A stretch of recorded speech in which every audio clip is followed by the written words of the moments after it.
1,000 years ago, beasts from the Black Abyss invaded the human world. But when the monuments appeared, they gave humanity a small chance to survive. These monuments granted people special powers called professions, and humans began fighting back. After leveling up over time, humans finally managed to push the beasts back into the Black Abyss and reclaim their land. Since then, Huaxia built its provincial capitals around the 9 monuments. Every year, a special ceremony is held to choose high school students who will become the new defenders against the Black Abyss. But the beasts haven't truly disappeared, they're still lurking in the dark. To stop them for good, the young must grow stronger. In year 53, on job transfer day at the Lintian City Monument Branch, a man stood on stage and announced the start of the ceremony. Soon, the monument would assign professions to each student based on their talents. No matter if they got a combat or support role, they all had a duty to serve their nation, Huaxia. The future rested on their shoulders. The students were excited. After studying for 18 years, they would finally awaken their powers. One student hoped for a combat role so he could join a guild and earn easy money. The guy next to him said being a warrior wasn't that simple. Their school only had a 50% success rate for combat roles. Then they noticed a quiet student nearby and laughed. Lin Tianhao was still asleep during the ceremony. Everyone at school knew him as a lazy slacker. If he even got a support profession, that alone would be a miracle. One of them joked that a useless class like a beast tamer would suit him perfectly. Lin Tianhao then finally woke up. He was the lowest ranked student at Lintian City High School. After crossing over into this world, he had made it to this day. He wondered what kind of profession he'd receive. The guy who mocked him walked over and asked what profession he wanted. Tianhao answered with a grin. His goal was an S-rank talent or a hidden class. They laughed at him, telling him to stop dreaming. They said he probably wouldn't even get a life-type class. After all, in the last potential test, he only got a C. Based on that, Tianhao knew his chances were slim. His stats were low: strength 2.9, intelligence 2.8, constitution 1.6, spirit 1.7, agility 1.5, and a C potential rating. Still, he believed a nobody could rise up and become great, especially since he had already crossed over into another world. If that was possible, then so was a miracle. That's why he still hoped to get a good profession. Soon it was time for Class 2 from Lintian City No. 1 High School to take the stage. Names were called one by one. First up was Wang Dong. In his mind, he wanted the loser Tianhao to watch him shine during the job transfer. The facilitator explained that the process would take about 5 seconds. If he felt any discomfort, that was normal. Just bear with it. He placed his hand by the monument. A bright light flashed and the transfer was a success. His new class was Warrior. He was thrilled. A system then appeared and showed that his talent was C rank. The facilitator told him that even a C rank was impressive among regular people and wished him success as a warrior. He was told to go to the Lintian City Guild Center, where pros would teach him how to use his new skills. Some girls who liked him squealed as he passed by. They told him not to forget them. Others were jealous. Being a warrior meant stable work for life. While showing off, he bumped into Tianhao. He said he didn't even notice someone was there. Turns out it was just their class's dead weight. Wang Dong had always bullied him, and now that he had a powerful job, Tianhao felt things would only get worse. Other students circled around. They called Dong out for not saying sorry after bumping into him. One even said he found Tianhao annoying. They joked that with his long face, he probably thought he looked cool. But Dong just waved it off. He said he was in a good mood and wouldn't let trash ruin it. He invited the guys for drinks at the tavern that night. Tianhao wondered how a bully like Dong could become a warrior. It only made him more curious about what job he would get. The bullies also talked about him. They were sure his job would be nothing compared to Dong's. Then the facilitator called out the next name. It was Tianhao. He walked toward the monument. As he stood there, he silently prayed. He didn't care what class he got, as long as it could help him survive. He held his breath. Then he placed his hand on the monument. Lightning sparked from it. Seeing that flash, he felt a little hopeful. Maybe things were finally turning around. Everyone waited for the result. The light slowly faded. The facilitator told him to brace himself. His job was summoner. Tianhao looked disappointed. The crowd burst into laughter. Summoner was known as a sewer-tier profession. Technically, it was a combat class, but raising summoned creatures was expensive and barely worth it. That's why people thought it was a trash job. They pitied him for getting the worst class possible. Life wasn't going to be easy. But then, something popped up. A system message said it had detected his awakening, his true identity, Abyssal Lord. He would now be granted a random SSS level talent. The system explained that with the Abyssal Lord path, he would gain a random SSS level Abyss talent every 10 levels. Tianhao tried to wrap his head around it. If it was true, he could get 10 SSS talents by level 100. Then a ticket was given to him by the lady. He stared at it as the system announced the start of the draw. It then congratulated him. He had received the SSS talent, Demonic Sacrifice. Demonic Sacrifice lets the user give up a portion of their max HP permanently to instantly level up a summoned creature and turn it into a demon, giving it divine powers from hell. Even after being demonized, the creature can still gain experience and grow stronger through battle. The cost was steep. It was a permanent loss of HP. But as a summoner, he didn't need to fight directly. As long as his summons were powerful enough, he'd be safe. And he could use gear that increased his max HP to make up for the loss. The system explained, for every 100 max HP he gave up, the summoned creature would gain 1 level. Right now, he has 1,000 horsepower. If he kept at least 100 horsepower for himself, that meant he could instantly boost one summon to level 9. Still, he knew it was risky. He planned to use the skill carefully. Since he stayed quiet, people thought he was upset. The facilitator tried to comfort him, saying there were still other paths in life. Tianhao thanked her and said he would make something of himself. Even then, the crowd still looked worried. Someone in the audience suggested he should just go home and think things through. Tianhao admitted summoners were seen as weak and useless, but he had already decided he would become the strongest summoner in the world. A few hours later, he arrived home. His sister asked how it went. He simply answered, "Summoner." She immediately felt sorry for him. She had just come out of the shower and was only wearing a towel. A small towel was draped over her shoulder. Tianhao grabbed it and began drying her hair. She told him that next year, when she gets her profession, she'd become a mage and protect him. He shoved the towel back at her and told her not to worry about him. She should focus on keeping herself safe. She pouted and said he was bullying her again. Just then, he got a message and immediately told her he was heading out. The message said there would be an assembly. He wasn't sure what it was about, but decided to check it out. The teacher informed the class that the job transfer results were quite good. There were 5 warriors, 8 mages, 11 support roles, and 1 summoner. Dong, who was sitting behind Tianhao, scoffed that a worthless person ended up with a worthless class. They mocked the summoner, convinced that being one meant his life was basically over. Because Tianho's situation was a bit unusual, the teacher handed him a beginner's guide to help out. Tianhao expressed his thanks. The teacher then added that if Tianhao ever ran into problems, he should come to him for help. After that, he told him to return to his seat. Tianhao felt a bit overwhelmed when he saw how thick the book was. It confirmed his suspicion. Being a summoner put him at the bottom of the hierarchy. Next, the teacher addressed the class, explaining that they had been gathered because the school wanted to collect detailed data on everyone who successfully changed jobs. All the job change students would be present, so he warned them not to embarrass him. The group headed outside for the aptitude test. The instructor then announced that they'd begin. A mage went first. He struck the testing device and received a respectable score of 73, indicating decent talent. Then it was Dong's turn. He hit the machine with his sword and scored 89, clearly one of the top students. Tianhao was called up next. He had read about a basic summoning spell in the book, but he hadn't actually tried it yet. Still, he chose to trust the process and hoped it would work. He opened the book and began to read the spell. A breeze began swirling around him. Everyone was disturbed by the sudden gust of strong wind. Dust filled the area, making it hard to tell whether he had successfully summoned anything. When the dust finally settled, a slime appeared on the ground. Tianhao was stunned. The entire class burst into laughter. The slime looked too cute to be taken seriously. It was hard to imagine it fighting. Someone even joked that it was only good for cleaning floors. The slime clung to his leg, and he could hardly believe this was his summoned creature. The status window revealed its stats. Level 1, 500 HP, 9 attack power, with 2 skills, Corrosive Slime and Slime Spit. Tianhao frowned. With only 9 attack power, it felt like it wouldn't even leave a scratch. The teacher asked everyone to settle down so they could see the test result. They all turned to the board and saw a score of 9. Nothing more. The room went silent in disbelief. While the students laughed, the teacher tried to offer some words of encouragement. Tianhao asked if he could give it another shot. The teacher allowed it. He decided to test his class's unique ability. By using Sacrifice, his summoned creature could be permanently demonized and upgraded. He chose to spend 200 points just to try it out. The other students looked on with confusion. To them, it didn't matter how many times he tried, they believed nothing would change. His total HP dropped from 1,000 to 800. Then a red lightning struck the slime. Its body began to twist and shift. Everyone stared in anticipation. The transformation continued, growing more intense. And when it was over, Tianhao stood before his new companion, a demonized slime. Now, at level 3, it had 1,200 horsepower, 120 attack power, and 3 skills: Corrosive Slime, Slime Spit, and Dance of the Demon. The once blue slime had turned crimson and grown 2 sharp horns. He launched the attack.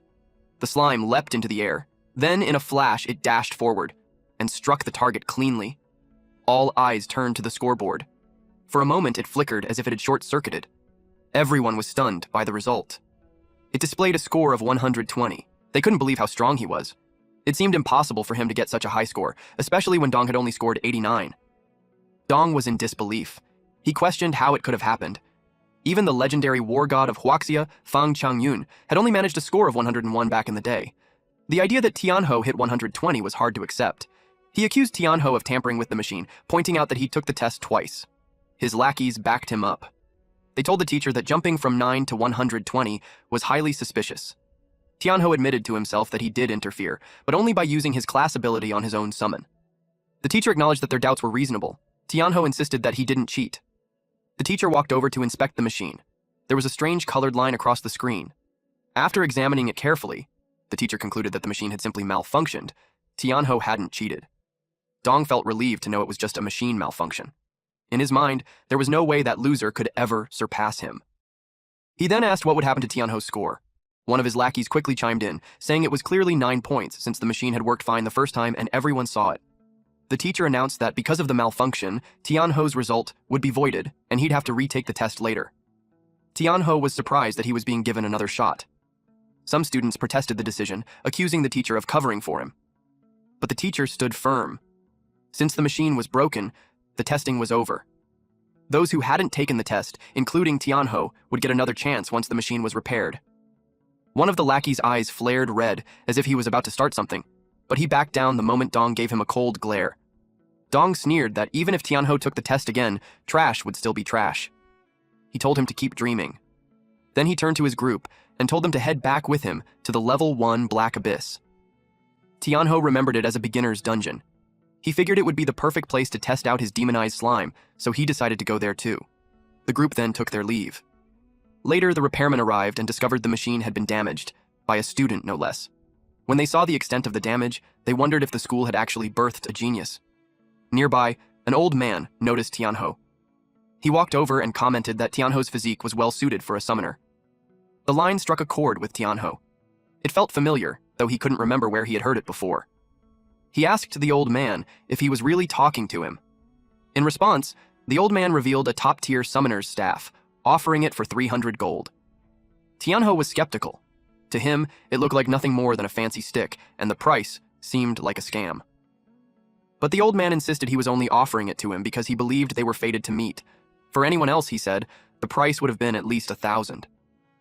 As Tianho held the staff, he could feel its power radiating through him. With no proper summoner's guild around, good gear was rare. So despite his doubts, he decided to take it. The old man asked for 300 gold. Unfortunately, Tianho only had 92. He asked if the old man could give him a discount and sell the staff for 92 gold instead. The old man accepted it as a deposit. He explained that with the payment, the staff would be reserved and wouldn't be sold to anyone else. However, if Tianho truly wanted to claim it, he would need to travel to the deepest part of the level 1 Black Abyss maze and retrieve a specific treasure. Only then would the staff be his. Tianho considered backing out, but it felt too late. Deep down, it felt like he had just accepted a quest from an NPC. The old man handed him a paper and said that once he reached the deepest area, everything would become clear. Then he insisted that Tianho place his fingerprint on it. Tianho asked why he was being dragged into this man's personal errand. Eventually, he stamped it. The old man grinned and reminded him of their agreement. Tianho walked away, feeling a little defeated. After he left, someone approached the old man and respectfully called him Elder Fang. The teacher then reported that the testing had been suspended due to the machine breaking down. He suggested the elder return for now. Elder Fang asked if he knew the student. The teacher replied that Tianho was in his class. He felt sorry for the boy, having drawn the short end of the stick as a summoner. He knew the road ahead would be a tough one. The elder nodded in agreement. At the entrance to the level 1 Black Abyss, the air was cold. Towering before him was a massive structure housing a portal.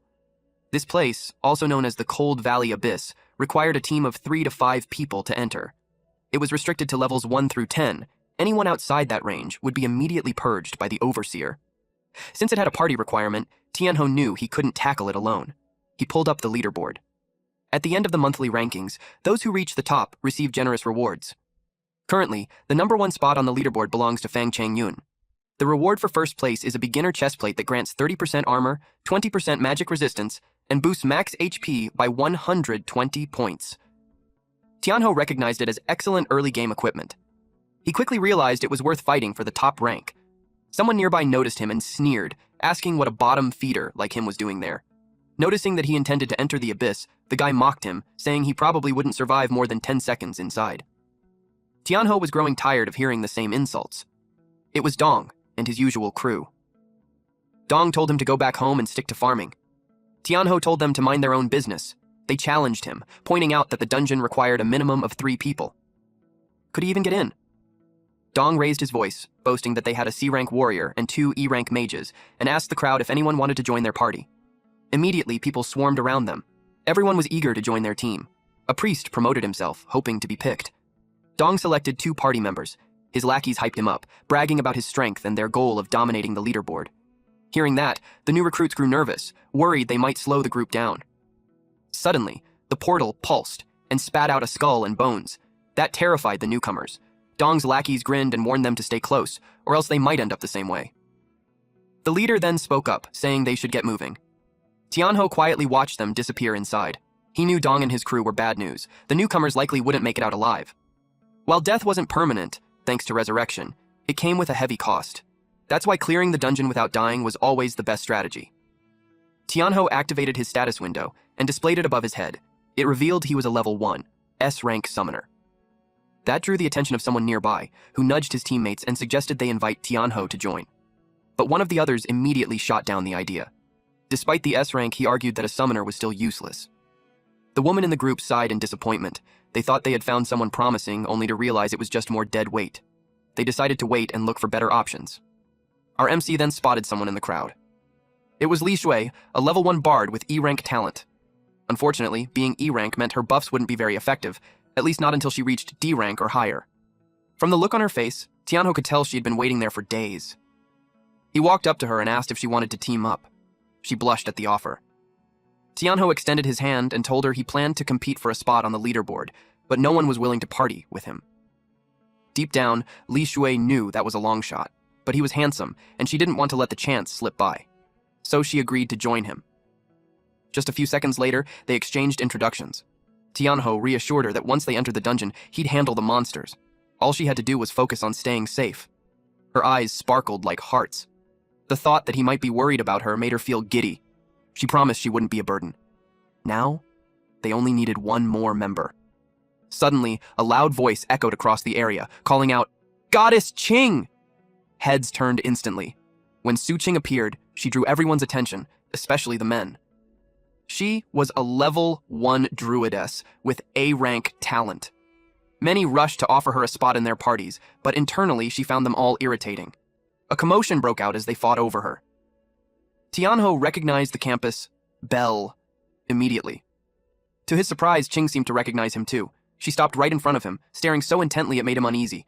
In her mind, she was considering teaming up with him. Then, with a playful tone, she acted cute and demanded to be added to his party.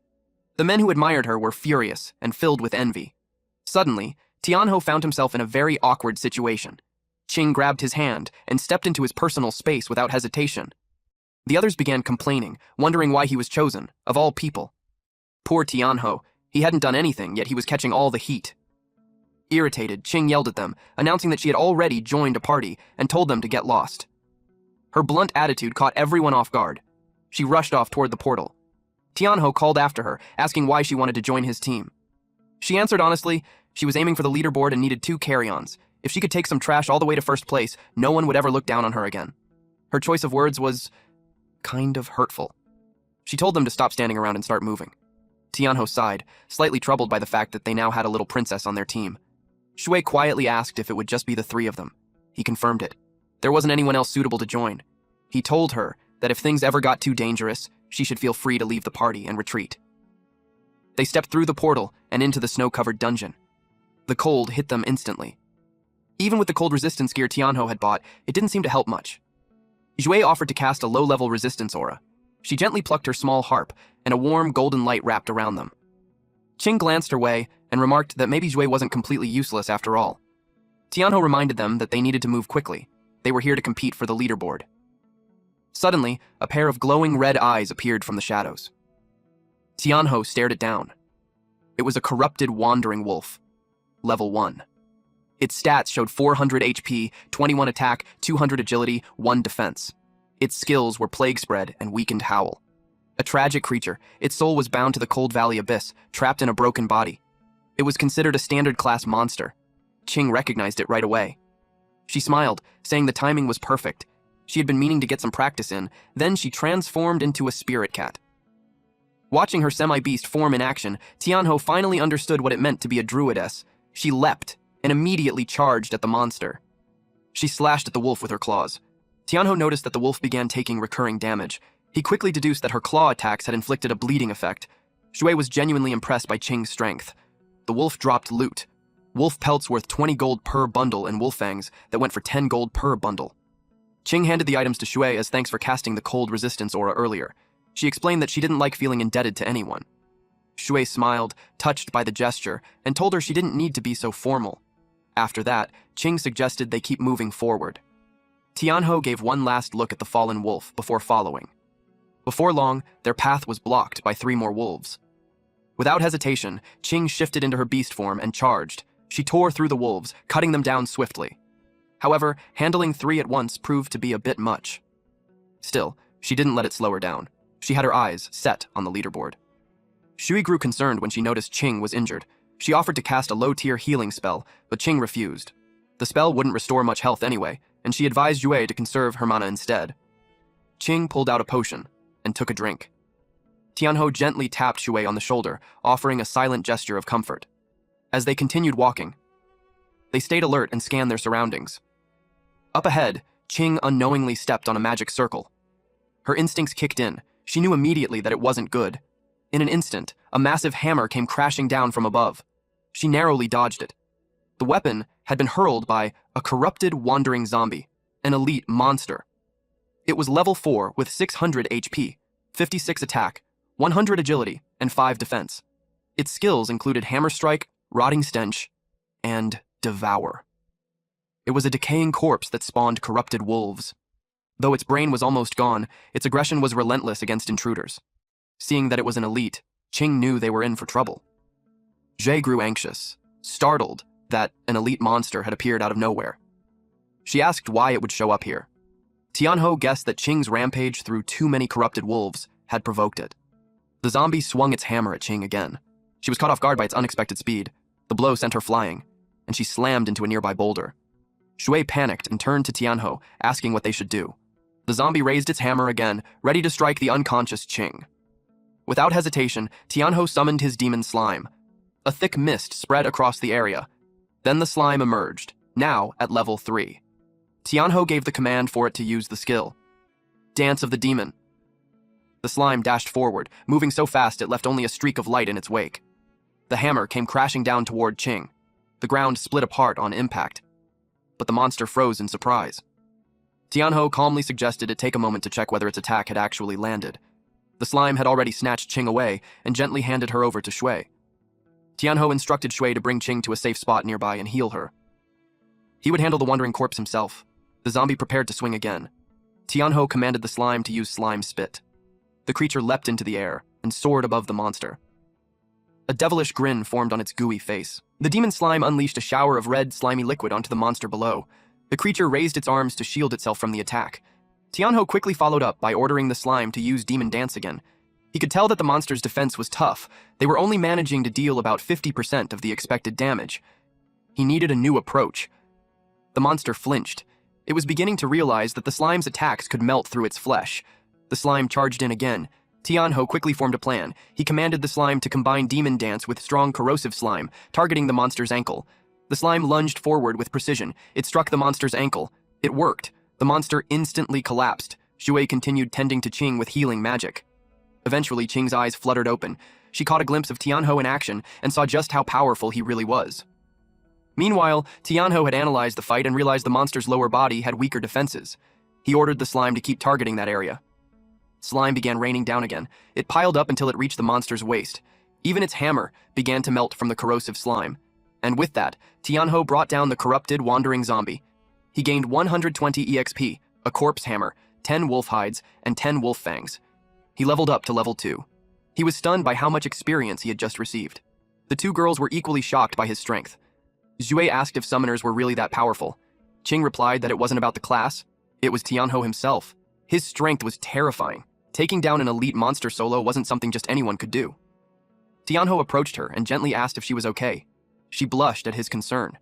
She answered that her injuries were only minor. Xu then mentioned that her healing chant was slow and they needed to stop and rest. But Qing refused, reminding them that they were racing for the top of the leaderboard. She insisted that she could still fight and urged them to keep going. But her legs wobbled, she could barely stand. Tianhou caught her and supported her weight, asking how she expected to compete for the leaderboard if she died trying. She blushed, then admitted he had a point. Reluctantly, she agreed to rest first. Tianhou told her that the map showed a nearby cave. They'd spend the night there. They soon arrived at the cave. Tianhou suggested that they rest while he stood guard outside. Xue, completely drained from overusing her magic, fell asleep the moment she lay down.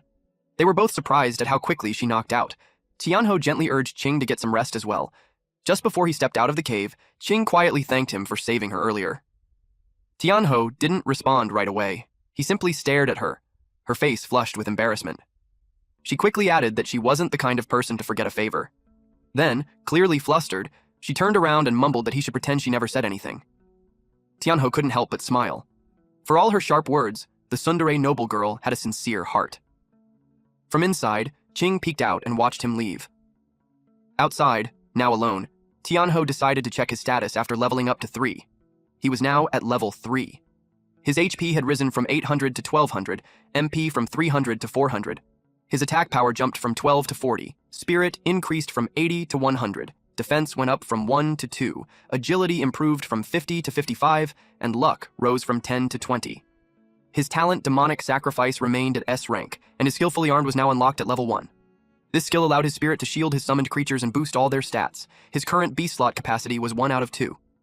Tianhou smiled, pleased with his progress. He activated the skill Fully Armed. It wasn't bad at all. Actually, it worked just like a buff-type enhancement.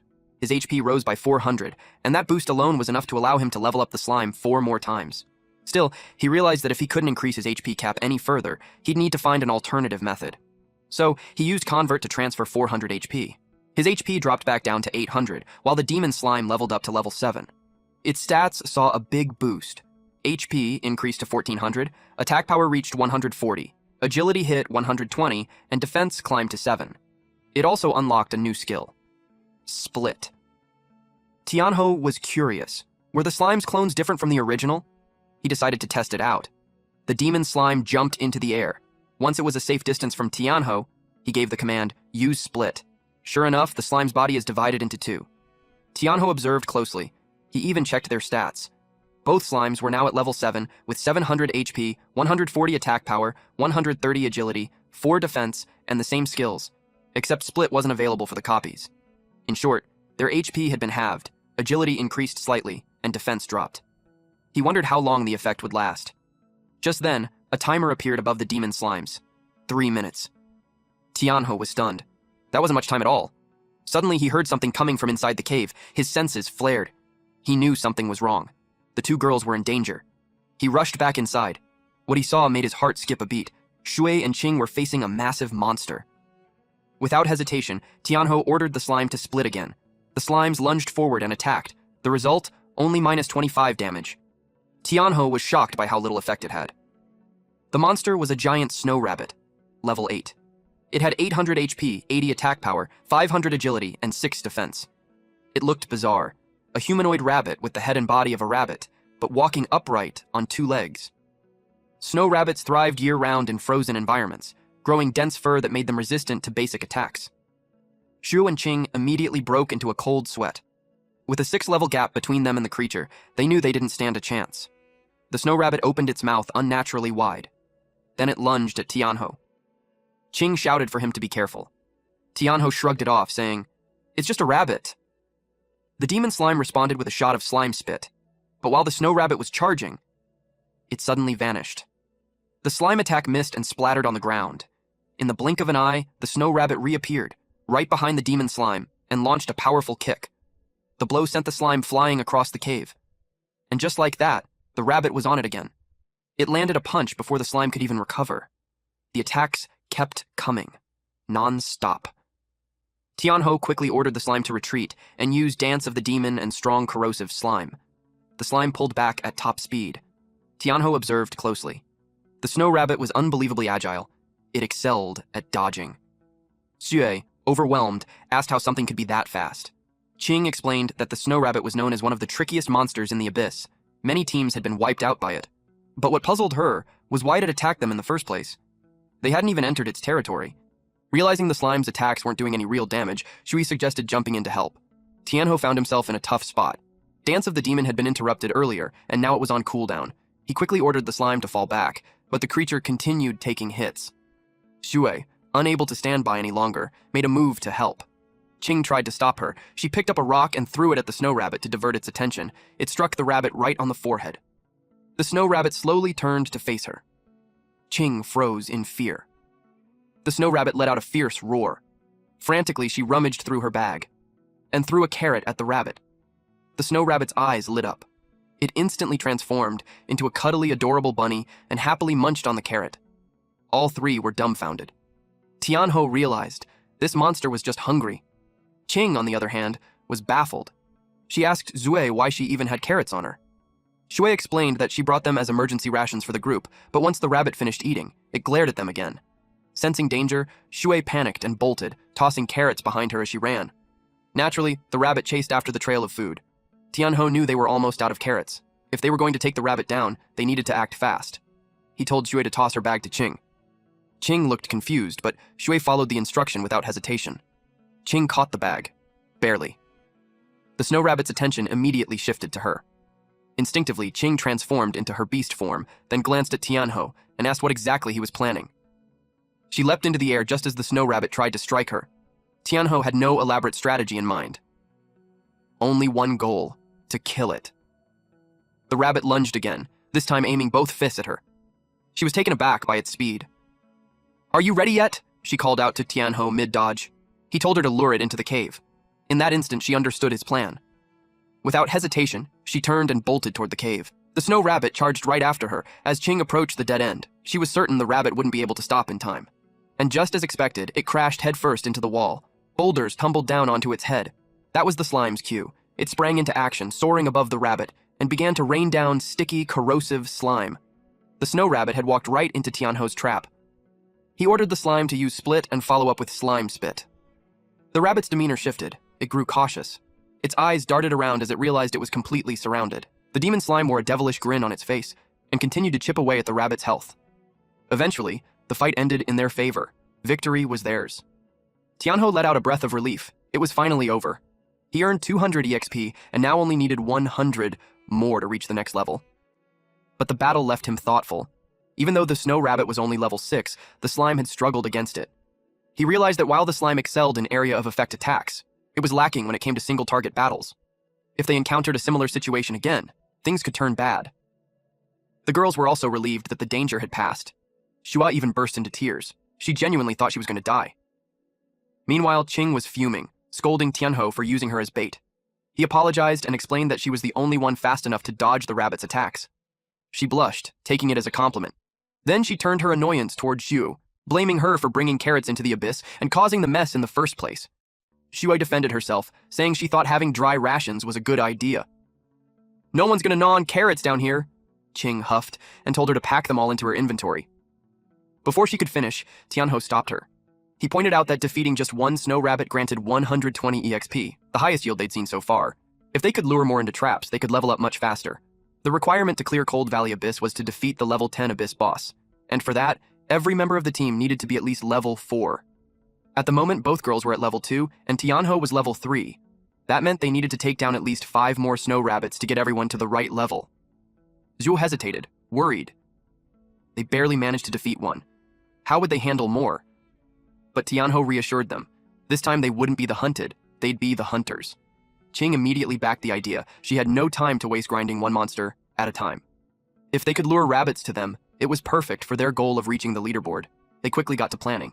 They placed a carrot on the ground as bait when a snow rabbit approached. They were surely proud of themselves. They jumped out from behind the boulder, launching a surprise attack. 3 hours later, they had finally leveled up. Tianho reached level 5, while both Qing and Shui hit level 4. They'd already spent 5 hours inside the abyss. Yue was pleased. Reaching this level in just 5 hours felt like incredible progress. Qing agreed. It was fast. The previous record holder had taken 8 hours to clear the dungeon. Shui was hopeful. Maybe they could beat that record. But Qing quickly grounded her optimism, reminding her that they still had the boss to deal with, and it wouldn't be easy. Tianho was thinking the same thing. According to the guide, the boss was the wandering zombie leader. It could summon corrupted wolves and wandering zombies to fight alongside it, making the battle a drawn-out endurance match. With their current setup, the fight could last at least 2 hours. Xue asked what the plan was now. Qing suggested they rest and recover completely before heading into the boss fight. Tianho agreed they'd take a 30-minute break. While they rested in the cave, Tianho used Convert to transfer HP. His total dropped from 1100 to 800. He was beginning to worry. His HP gains were getting smaller with each use. He knew he'd need to find a better solution once they got out of here. The demon slime had now reached level 9.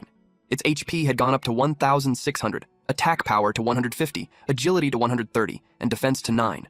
Its skill set remained the same. Strong corrosive slime, slime spit, dance of the demon, and split.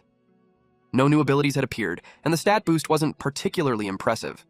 Tianho silently hoped the upcoming boss fight wouldn't be too brutal. Suddenly, a loud noise echoed from outside the cave.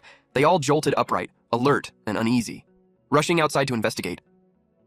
They were greeted by the sight of a magnificent creature, a winged horse with a shining horn. Tianho asked in disbelief, "What is that?" It was a hidden boss, a unicorn. Level 10. It had 1,500 horsepower, 120 attack power, 300 agility, and 10 defense. Its skills were Soul Cleansing Melody, Aura, Horn Thrust, Beast of Hoof Stomp, and Falling Meteor. This creature was sacred, noble, and pure. A guardian of the divine beast resting deep within the abyss. It only appeared when the land's life force was threatened, to drive out invaders and restore balance. Tianho was stunned. A unicorn? He could hardly believe it. He felt lucky to have stumbled upon such a rare boss. But judging by its stats, it was far more powerful than the dungeon's main boss.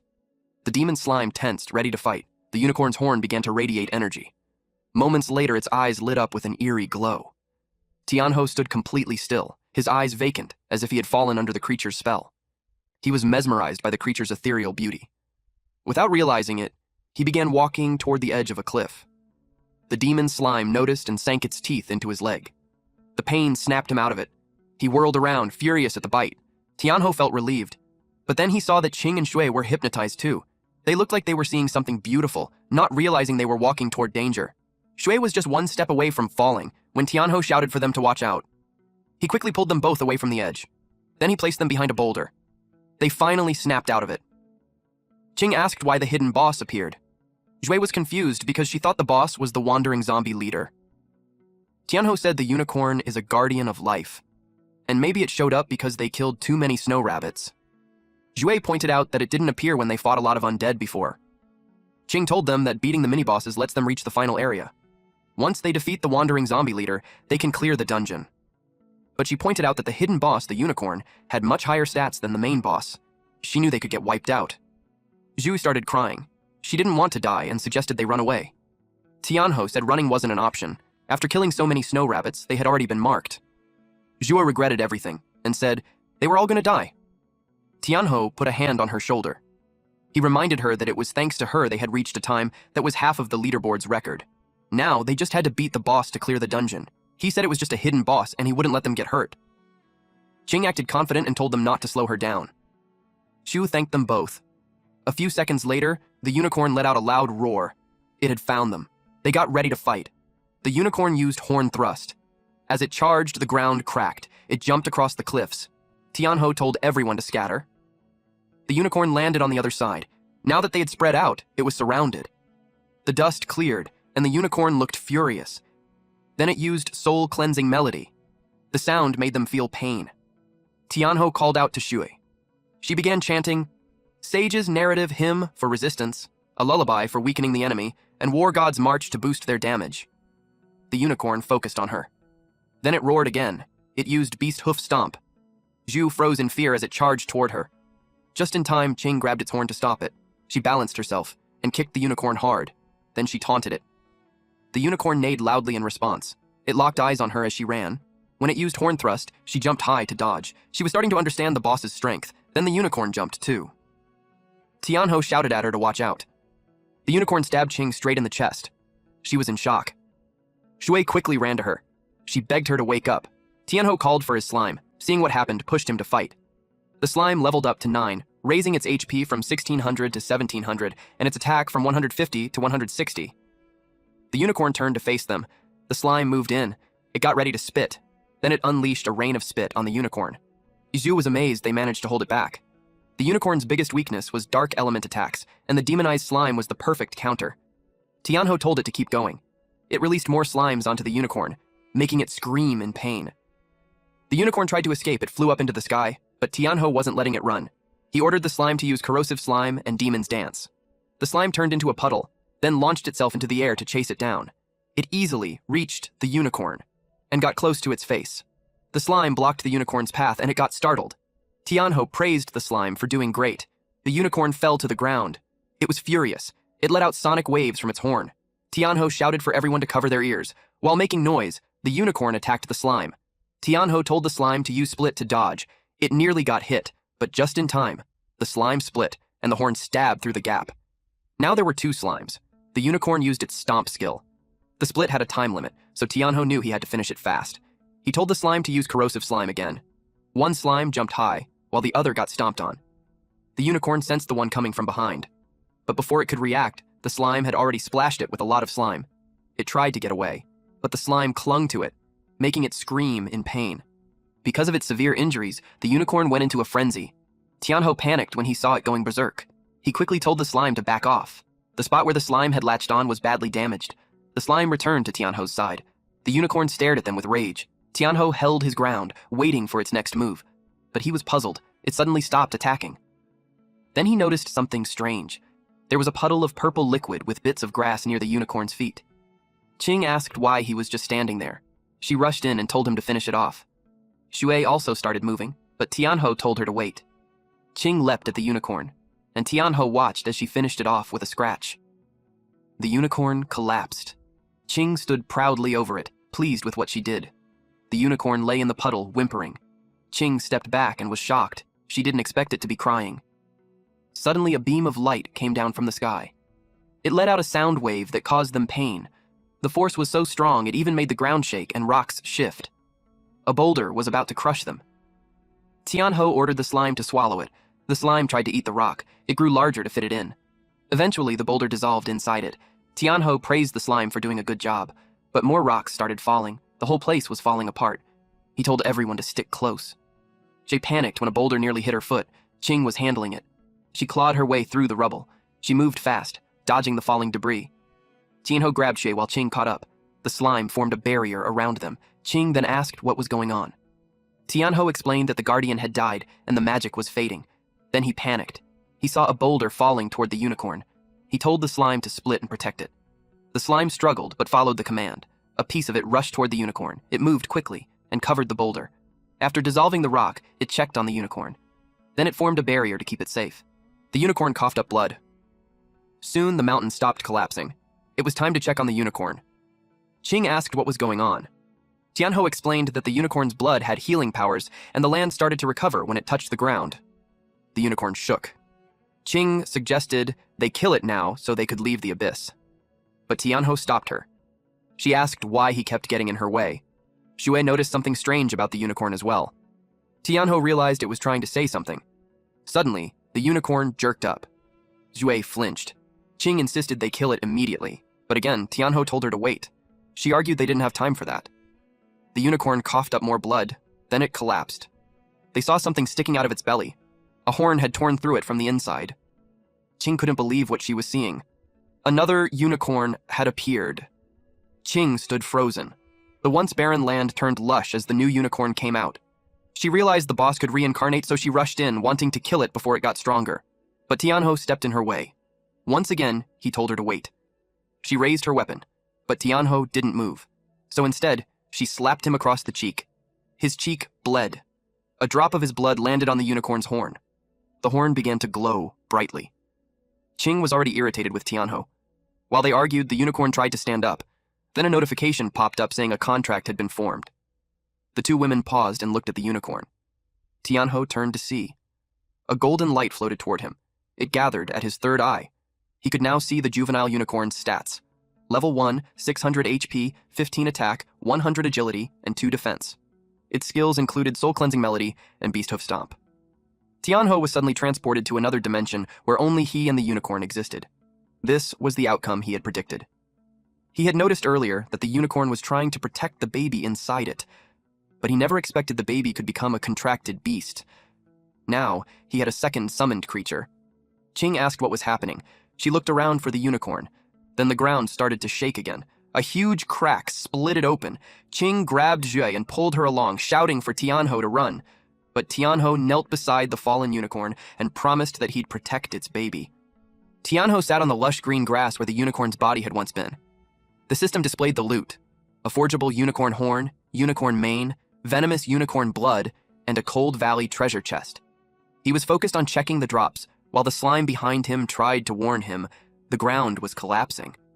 The system congratulated him for breaking the record. The rankings had been updated. He expected it. Meanwhile, Qing was panicking. She shouted for him to hurry and come back, but the ground beneath him gave way. The two of them looked on in worry. Tianho started falling. The system asked if he wanted to exit the dungeon. He tapped yes, and instantly, he disappeared. The other two were transported out too. They emerged from the dungeon. Xue thought she was really going to die. A moment later, Tianho appeared. Qing grabbed him by the collar.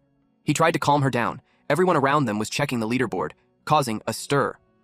It hadn't been updated in a long time, so people were eager to know who made it. Some argued that no one could beat Fang Changyun's record. Then someone stepped out of the portal, and the crowd rushed over, thinking it was the record-breaking team. Someone called Tianho's party and asked if they were the one who just broke the record. A man called him an idiot for thinking that way. Since the group was likely forced to leave, they were sure it wasn't them. It all seemed logical to them. Hearing that made Qing furious, so Zhui tried to hold her back before she caused a scene. People started gathering near the portal. Dong's party stepped out. He mocked Tianho for being kicked out. He walked up and said he didn't expect a loser like him to survive. Then he noticed the campus bell and asked why she was with someone like that. His lackeys told her to ditch Tianho and join Dong, since he was in the combat class. She called them dirty trash and told them to scram. Her words made them furious. Dong called over one of his lackeys, Yunfei. Then he pointed out the massive gap between him and Tianho. Tianho just smirked. He told Dong to open his eyes. That comment pissed Dong off. Then the rankings updated. Tianho took the top rank, and Baldy was left speechless. His lackeys lost their minds because of the result. Dong finally let go of Tianho's collar. Other players were shocked too, especially since Changyun had held the top spot for 3 years. They immediately started looking up Tianho. One of the lackeys couldn't believe someone like him could rank first. Yunfei accused him of cheating. He claimed that Tianho had cheated on a school test before, so he must have messed with the leaderboard too. The crowd started to doubt Tianho, wondering if it was possible. Their trust in him began to fade. Then someone shouted that they were all being ignorant. Yunfei, annoyed by the interruption, demanded to know who said that, but he went pale when he saw who it was. A group of elites had arrived. Peng Yi, a level 7 berserker with B-rank talent. Song Xiaolin, a level 7 priest also with B-rank talent. Yu Hang, a level 7 light magician with B-rank talent. Murong Shui, a level 8 assassin with A-rank phantom veil talent. And their leader Murong Yu, a level 9 swordsman with the golden divine lion skill and A-rank talent. They got overwhelmed when they saw the Murong siblings. For most of them, it was their first time seeing them. They find them so dashing. They could tell that the temperament is worthy of the Murong family's golden divine group. Tianho got intrigued. He saw that the Murong siblings have a title that is difficult to obtain. He wondered why they were there. Unlike the ordinary people, those family classes usually enter the Black Abyss through specific teleportation gates. But there are also family classes who come to form teams and choose to enter the Black Abyss with the ordinary folk. But Tianho saw that they already have a party, so it was a puzzle on what they're doing there. Dong introduced himself to the female Murong. But she snobbed him. Yunfei called her out for doing that. Murong Shui replied that it is sad that such a person has appeared among the holy warriors. Yunfei got angry. Dong stopped him. Then he stated that it's okay if she looks down on him, but he pointed out that Tianho is a piece of trash, and he must have used tricks to get on the top ranking. He warned Tianho that he got lucky, but next time they meet, he threatened him that he will learn what true power is. Then, he left. Qing was relieved that the barking dogs were finally gone. Yu talked to Tianho, the one who just changed the ranking. He took off his gloves and extended his hand. Our boy was puzzled that he's looking for him. Since he just stood there, Murong called him a fool and pointed out that her brother was offering him a handshake. Yu told her to calm down. Tianho said hello, but he looked like he had no idea how to act. Then, Qing grabbed his hand. Then she asked Yu if he's blind. She emphasized that he's already teamed up with her. Yu held back his anger and politely requested her to step aside since he is talking to him. But Qing dragged Tianho because she knew that Yu was trying to snatch Tianho from her. Murong replied that she doesn't want to waste time either, and straightforwardly told them that they wanted him. The crowd was shocked and confused that the Murong family wanted to snatch a summoner, but given that Tianho isn't an ordinary summoner, it made sense. The Murong family also wanted to break the record, and teaming up with Tianho would be the fastest way. Qing fought back. She can't give him to them, otherwise her record will be gone. Hang told her to step aside because they wanted him. The crowd expressed their opinion. They told them that it's better to get more resources than fight the Murong family, especially when that party has 2 level A and 3 level B. Shui was also worried. He confirmed with Tianho that he doesn't want to team up with them.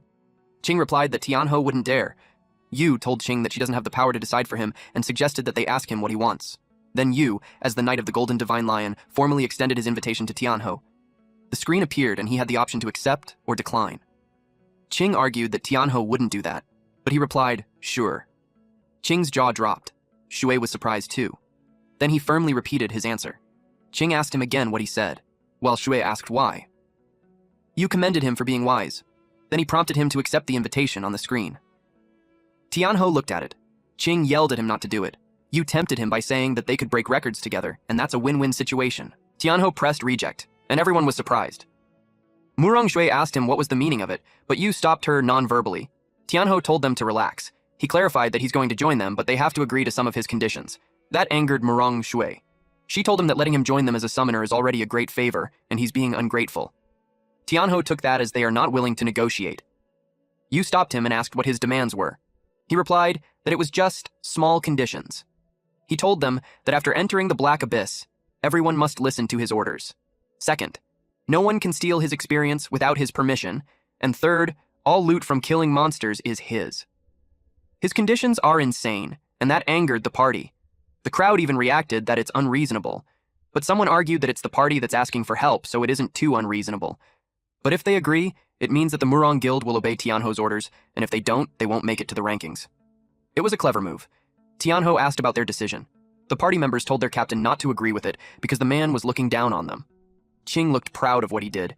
Qing taunts them by asking if they can't agree with it. Then she suggested that they go make it to the ranking themselves. The crowd gossiped that it was such a bold move to challenge the Murong Guild in public. When he broke the record, they knew even the mayor would have shown him respect. Yi was ready to teach Tianho a lesson. Yu reminded them not to forget the reason why they are there. He told Tianho that since he had no intentions of forming a team, he shouldn't tease them. Our MC replied that he can't just stand teams that use their powers to snatch people. His words offended Murong Shui. Yu warned him not to get too full of himself and that he shouldn't celebrate so soon, and they left. Qing also wanted to leave. Murong Shui had marked Tianho as her prey. After that, Tianho wanted to go back to the abyss. He knew that if they entered it 2 more times, they should be able to reach level 10. Suddenly, he sensed the eerie aura. Those 2 women were annoyed with him for tricking them when he didn't even plan to join them in the first place. They almost thought that he's an ungrateful and cold-hearted person. He asked them to hear him out. It was followed by his loud scream. The women made sure to give him lumps on his head, and they left him to go resupply. The next entry's cooldown timer started counting. It was at 1:23:41. Tianho complained that his head hurts. He didn't expect them to be so ruthless. Since there's still more than an hour before the next entry, he decided to go find a place to rest first. The experience he gained from defeating the unicorn allowed him to reach level 6 just in time. He had no idea what the unicorn's abilities are, so he decided to check it first. He tapped on the screen and summoned it. A bright light appeared. He shielded his eyes from it. Unexpectedly, nothing was there. Our boy was confused about where his summon is. The system notified him that the summoning failed, and he should check the status. Then, it showed that the summoned creature has yet to hatch. He asked if he wanted to confirm hatching. He replied yes.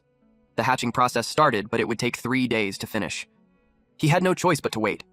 Then he realized that he hadn't had the time to check the loot yet. He was excited to see what he got. He was confused when he saw the mail. When he opened it, it contained the historical record gift pack. Then he received a title called the Fastest Man. He wondered what that was supposed to even mean. He didn't dwell on it since checking the gift pack is more important. He has to open it for a chance to receive a high-level Black Abyss equipment, materials, potions, etc. He opened it. Two chests appeared in front of him. One contained a Name Guardian armor which is usable by all classes. It increases HP by +50 and +1 defense. There's also two small EXP potions, and the description grants 50 EXP upon use. He was happy with it. He decided to check what's on the other box. His eyes bulged at what he saw. It was a silver-grade ice necklace. It has +50 magic and +10 spirit. It grants +5 ice resistance when equipped, reducing ice-type slow effect by 15%. He also received one EXP potion, which grants 150 EXP to the user upon use. And lastly, there was a Name Medium Healing Potion, which restores 150 HP upon use. He didn't expect it to actually drop silver-grade equipment. Equipment is ranked into 9 tiers: no grade, bronze, silver, gold, platinum, diamond, radiant, legendary, and divine. He didn't expect to get silver-grade gear right away. He felt so blessed. He equipped it. He could tell that it makes so much difference. It made him wear his game face. His stats showed his title, the fastest man. He is now at level 6 with HP of 1,100 + 50, MP of 550 + 50, attack 58, spirit 130 + 10, defense 5 + 1, agility 70, luck 26, and his talent Demon Sacrifice is at S grade. His skill is fully armed level 1, wherein the summoner's spirit power protects summoned beasts, slightly enhancing their stats for 180 seconds. His summoned beasts are Demon Slime and Ice Unicorn, which is currently hatching. He reached the summon beast capacity of 2 out of 2 and had 2 skill points remaining. He was happy to find that his stats increased a lot, and he went all out in spending his skill points. His fully armed level 1 increased to level 3. It means that summoning beast consumes less spirit power, doubles their stats, and lasts 200 seconds. He expected it to save him some time when running dungeons. The next thing he did was to level up the slime, so he summoned it. He planned to make a sacrifice of 100, but he found out that he could still advance. The screen displayed that he has 6 levels until advancement. He got so excited about what will happen if he advances, but he didn't find anything. He just decided to go for it. He tapped yes, and waited. From his HP 1100, it decreased to 500. A gust of wind formed around the slime. It was so powerful that it became a tornado. He watched and waited. The slime slowly revealed flesh. Tianho was in awe. Meanwhile, at the Black Abyss Plaza, it was about their meeting time, but Tianho wasn't there. Zoe suggested that she checks the team panel. She did that. She was confused when she found him running into the forest. She decided to go find him. Zhou followed her. Back to our MC, Tianho was watching a red cloud form. He had no idea what it was. When it settled, it showed a slime in demi-human female. Seeing her voluptuous body, it made him blush, especially when she's not wearing any clothes. The slime was happy to see him. It walked like a gorilla and approached him. He was startled, especially when it jumps towards him and landed above him. It straddled him, which made its boob cover his face. The slime was confused when he froze. His face turned red. Then he grabbed her arm. Then he removed her from him while vowing that he would never have a reaction towards his summons. He took out clothes from his inventory, then offered it to her. She looked at it and absorbed it. And it was displayed through her body. He clarified that it's for her to wear. He took it and helped her wear it. It made him feel like a dad. After putting that on, it showed an increase of 0.1 in defense. Tianho just learned that summoned creatures can wear gear. He suspected that it's because it was a humanoid. Then he decided to check the new stats of the slime. From level 9, it leveled up to level 15. HP increased from 1600 to 2700, attack from 150 to 205, agility from 130 to 160, defense 9 to 20 plus 0.1, and 2 skills have been added. One is an AoE, and the other is a single target attack skill. Those skills are Corrosive Acid Rain, where it throws a part of its body to form rain clouds, releasing highly corrosive acid rain on a targeted area, causing continuous damage. And the second one is Demon's Embrace. Once wrapped by tentacles covered in strong acid, the opponent will taste the horrors of hell. It deals high continuous damage to the target. He checked and saw that the Corrosive Rain is an upgraded skill, while the other must be learned at advancement. Those 2 skills seem pretty strong, so he got excited to try it out. Meanwhile, Qing and Jue were puzzled on why Tianho is going deep into the forest. She checked her map, and they went ahead. Eventually, she found him. From her point of view, it looked like he's doing something sketchy with a woman. Shui expressed that she's exhausted. She asked if that was the place. She blushed at what she saw. While Qing was furious as she asked him what he's doing, Tianho was surprised to see them. He asked what they were doing there. Qing had her fist balled while she asked if they're disturbing his good time. Tianho turned pale. They called him a pervert. That caused him several more bumps on his head. Qing reasoned that she had no way of finding out that it was an advanced slime. She blamed him for not explaining. He reasoned that she didn't even give him a chance. Then he asked why they were there. Qing replied that the meeting time was up, so they had to find him to enter the Black Abyss. He explained that he was resting there and forgot to check the time. Then the screen showed up and asked if they were going to enter. Since everyone was there, they decided to enter already. They were engulfed with a bright light. Meanwhile, the Hmong party had killed several monsters already, and they are frustrated because there were no signs of what they're looking for. Yu had a sour expression. He realized that someone beat them to it. He couldn't believe someone got it first. Hang asked what they should do now. Yi suggested that whoever it is, they can just offer a high price to buy it back. Hang smacked him for being foolish. First of all, it is a 1,000-year mythical beast, and second, it's a secret mission. Xiaolin looked really haggard as he suggested that it could have been snatched up by another guild. Murong Shui yelled at them to shut up. She suggested that it must have been taken by a rogue team. Rogue is a term for unaffiliated guildless players. She stated that no other guild had the fragments, so they couldn't have known the unicorn had awakened, unless a team already inside the abyss ran into it and took it down. Yu replied that Xiaoxue, his sister, was right since the abyss is showing signs of instability, and the beast had awakened earlier than expected. He added that aside from them, the Golden Lions, no other guild could have known ahead of time. So, with the mythical beast dead and the abyss acting up, the difficulty level is about to spike. He wondered who on earth had defeated it. Xiaoxu suggested to her brother that if someone took it, since there weren't many teams that just came out of the abyss, they could just kill them and take it back, especially the arrogant little punk. She's pertaining to Tianho. Yu refused because the Golden Lions don't slaughter innocent people, and he knew that someone capable of defeating a hidden boss can't be weak. But he suspected that the unicorn was with Tianho. Yu told them that it was enough and ordered them to head back to HQ to report first before deciding. He reiterated that they should follow and return to the guild. He stabbed the ground with his sword, and they were enveloped with bright light, which teleported them out from there. Meanwhile, Tianho was freezing inside the abyss. Sue chanted a spell to help with it. Qing told them that they should move fast. Tianho is getting annoyed with her princess attitude. This bitch. They traversed the forest. They arrived at the place where the first corrupted direwolf spawned. Qing wanted to use them as her warm-up. The grass made a rustling sound. Qing was fired up to fight. Suddenly, the direwolves appeared. Shui was surprised that there were 5 at once. Tianho thinks that the monster count at the first spawn point quadrupled. Qing didn't mind that there's 5. She was confident that she could take them down in one hit. She called Shui. Shui replied that she's ready. She played her small harp. Her music affected those monsters, and Qing ended them in one strike. Then she commented that it was too easy. They observed that Qing's upgraded damage is nearly hitting 400 in a single strike. She really proves herself as a combat class. Tianho looked like there's something on his mind.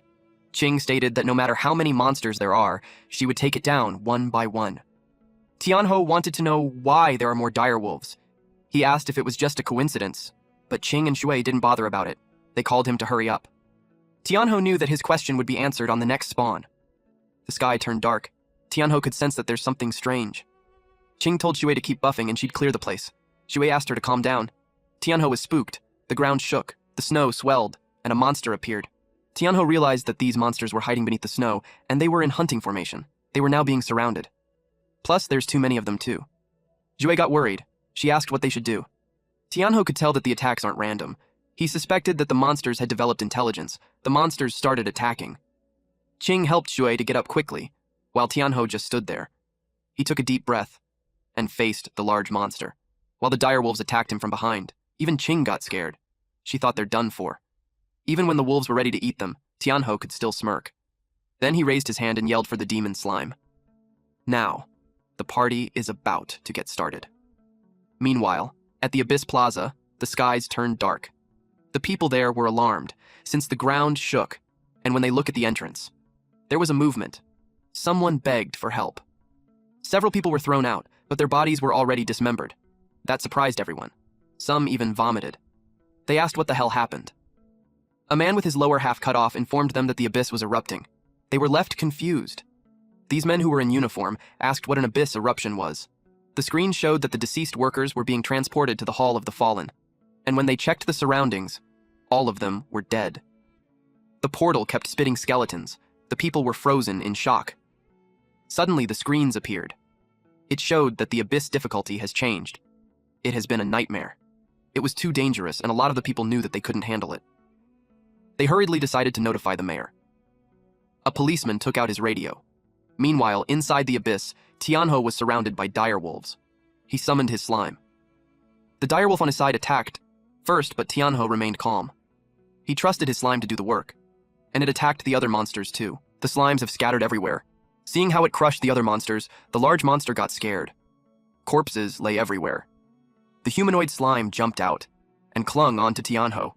Qing and Shui were impressed by how strong he is. Tianho told them to fall back for now. They didn't hesitate to do so. Qing had noticed that the monsters were stronger than before. It made her worry if he really can handle them alone. Tianho stood in front of all those monsters. He taunted them. He uttered, "Come on! I'll beat you so hard your mom won't recognize you!" In response, those monsters roared loudly. It was freaking effective. The direwolves howled as it ran towards him. One of them planned to bite his leg. He ordered Slime to hold them off. She remained clinging to him while doing what was told. The direwolf had its eyes on them, and it attacked. Shui got worried since Tianho is being attacked from all sides. Qing knew that the Wolf King and the direwolves are on a whole different level. It would mean that he's in real danger now. Tianho told the slime to defend. It created something like a large tentacle, and that formed their defense. The direwolves bit into it, instead of Tianho. Qing and Shui were surprised to see that. The direwolves received damage just from biting into it. They saw that it was losing HP. It was because the slime mucus is corrosive. Another direwolf attacked, and intentionally bit into it. It ripped the slime apart while only receiving low damage. Tianho commented that things are getting interesting. Shui asked what they should do since the defense line is falling apart. Qing told her to keep healing her. More monsters attacked Tianho. They ran towards him while others clung on to the tentacle-ish barrier. The women need to be careful since those monsters are rushing in.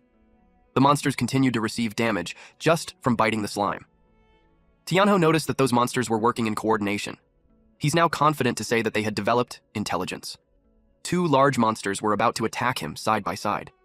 Shui came out from hiding and yelled at him to watch out. Qing pulled her aside and yelled if she's crazy. Shui was worried for Tianho.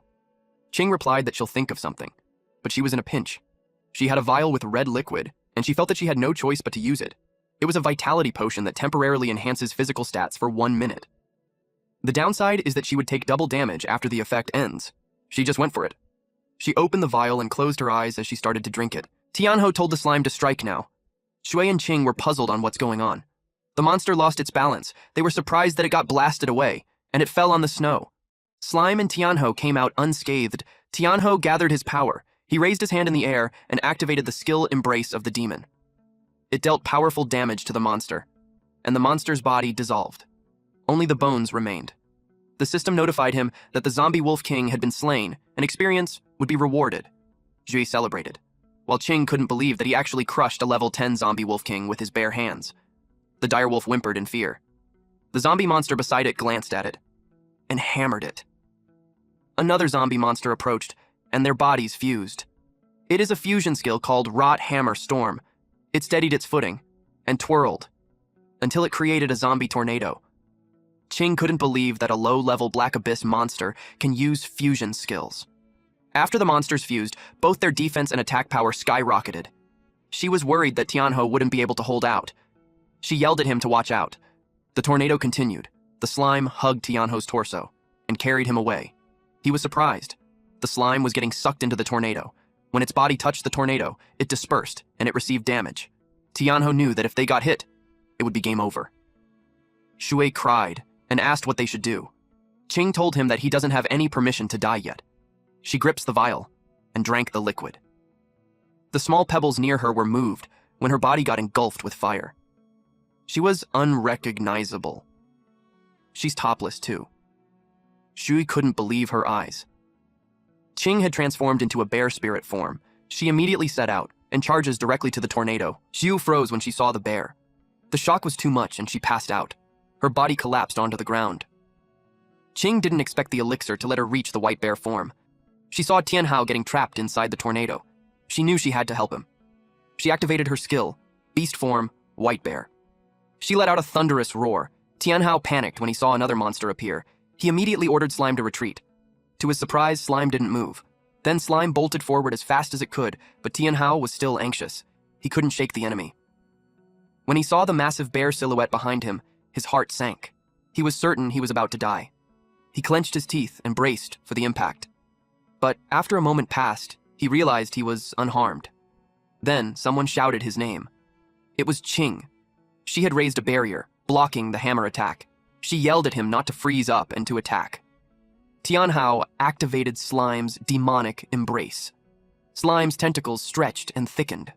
Ching was stunned by the sheer power. But the moment she lost focus, the fused monster slammed into her. It began to spin and accelerate. She realized it was forming another tornado and shouted for Tianhao to hurry. Tianhao stayed calm. He wasn't about to let them use the same trick twice. He gave a command to Slime. Slime's tentacles shot forward. They wrapped tightly around the monster's limbs and neck. Tianhao clenched his fist. That was the signal. The monster exploded. Ching finally relaxed when she saw the enemy fall. Tianhao thanked her, saying her timing saved his life. If she hadn't arrived, he would have been finished. His health bar was already critical. Still, he couldn't help but wonder why he had never seen her turn into a bear before. Ching checked her status and saw she only had 4,676 health points left.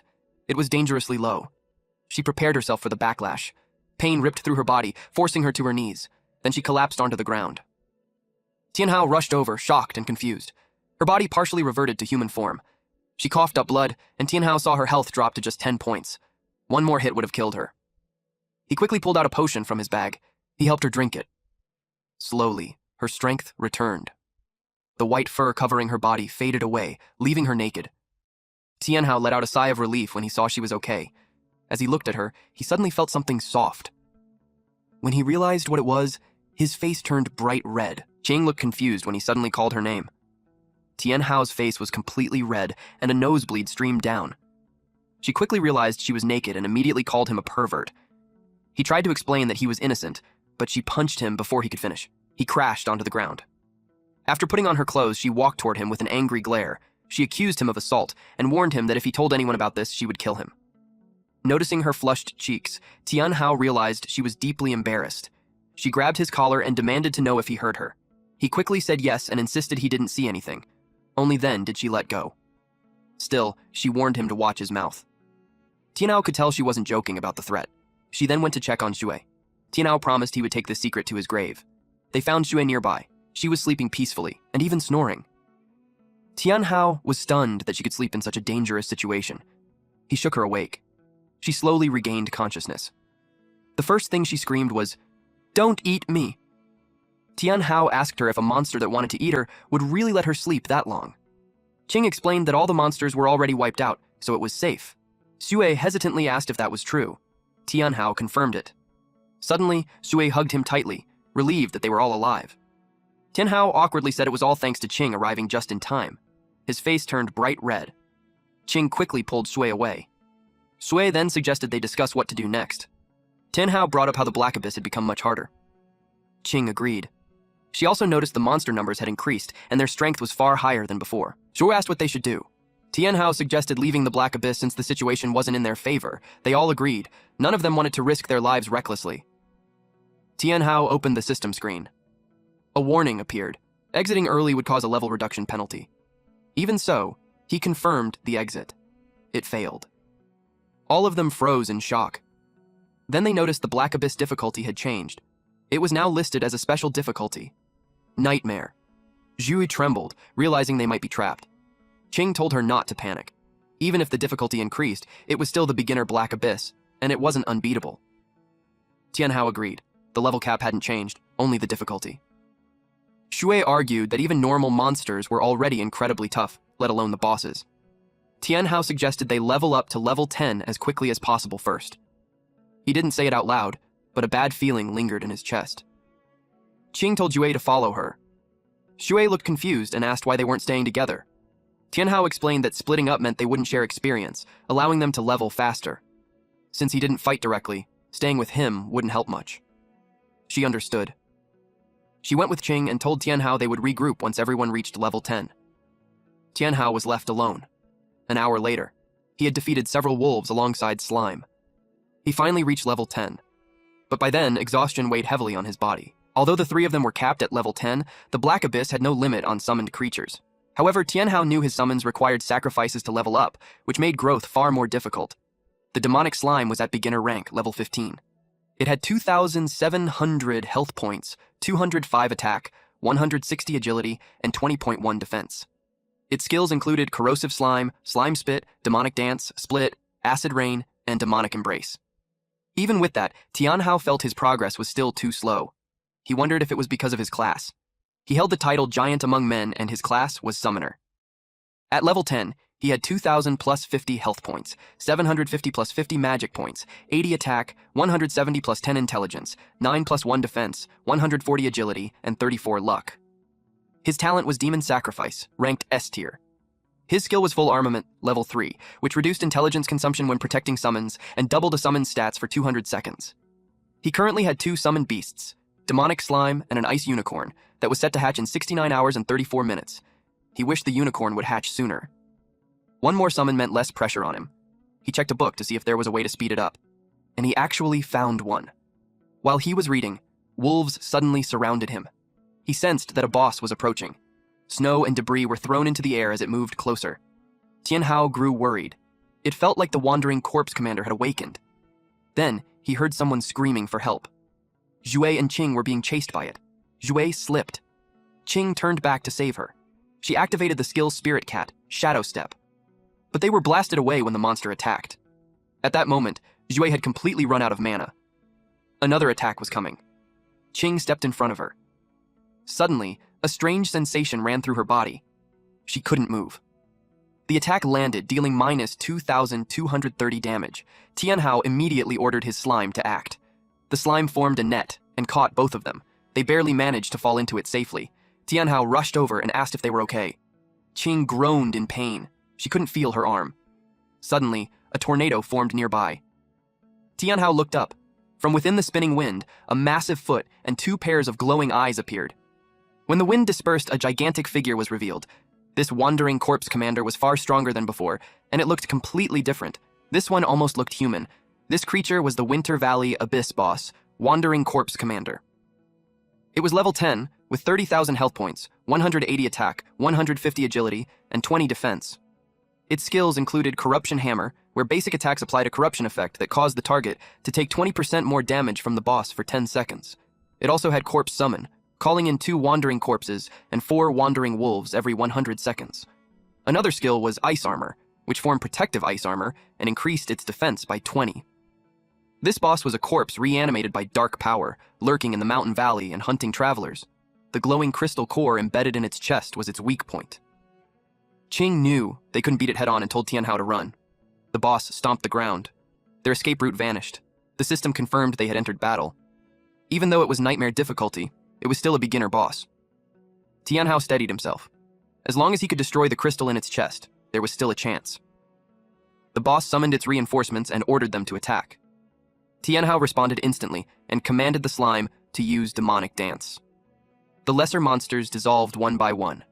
The slime surged forward toward the boss. Tianhao activated full armament, instantly doubling the slime's stats. Its health rose to 2,700 plus 2,700, attack to 205 plus 205, agility to 160 plus 160, and defense to 20.1 plus 20. It activated Split, Demonic Dance, and Corrosive Slime. Now there were 2 slimes. They began circling the boss. The slimes rushed toward the boss's feet. One of them was instantly crushed under its step. Tianhao's heart skipped a beat. The other slime was struck next. It was sent flying into a boulder and slammed hard into it. It went down. Tianhao immediately ordered it to retreat. That was when he realized it. Slime wasn't enough. The boss summoned more reinforcements. With no other choice, Tianhao attempted the acceleration summoning spell he had just read about. He began chanting. The monster swarmed him as he did. Time was running out. Then, out of nowhere, the monsters were cut down. Qing had returned to help him, but she pushed herself too far and coughed up blood. Tianhao kept chanting, even as the boss raised its weapon to strike. He knew he wouldn't finish in time. Suddenly, a golden light enveloped them. It shone brilliantly. Tianhao froze, confused. Shui shouted that it was a defense aura. He saw the incoming attack and felt his chest tighten. Zhui yelled at him to hurry. Her defense aura was only level 1. It wouldn't last long. He chanted faster. The defense aura shattered. The boss's weapon slammed into the ground. The shockwave blasted Zhu away. Our boy forced himself to look up as the egg began to crack. At the same time, the slime restrained the boss's arm. Finally, Tianhao completed the chant. The slime was violently torn away. The boss noticed a glowing blue light. It raised its weapon again. But the light was blinding. Tianhao stared in disbelief. It worked. The unicorn emerged. The boss recoiled in shock. Its limbs were instantly covered in ice. Qing was barely conscious, but she could sense something was wrong. The boss had entered its second stage. With what little strength she had left, she told them to run. Tianhao ordered the unicorn to move. The unicorn charged toward the boss.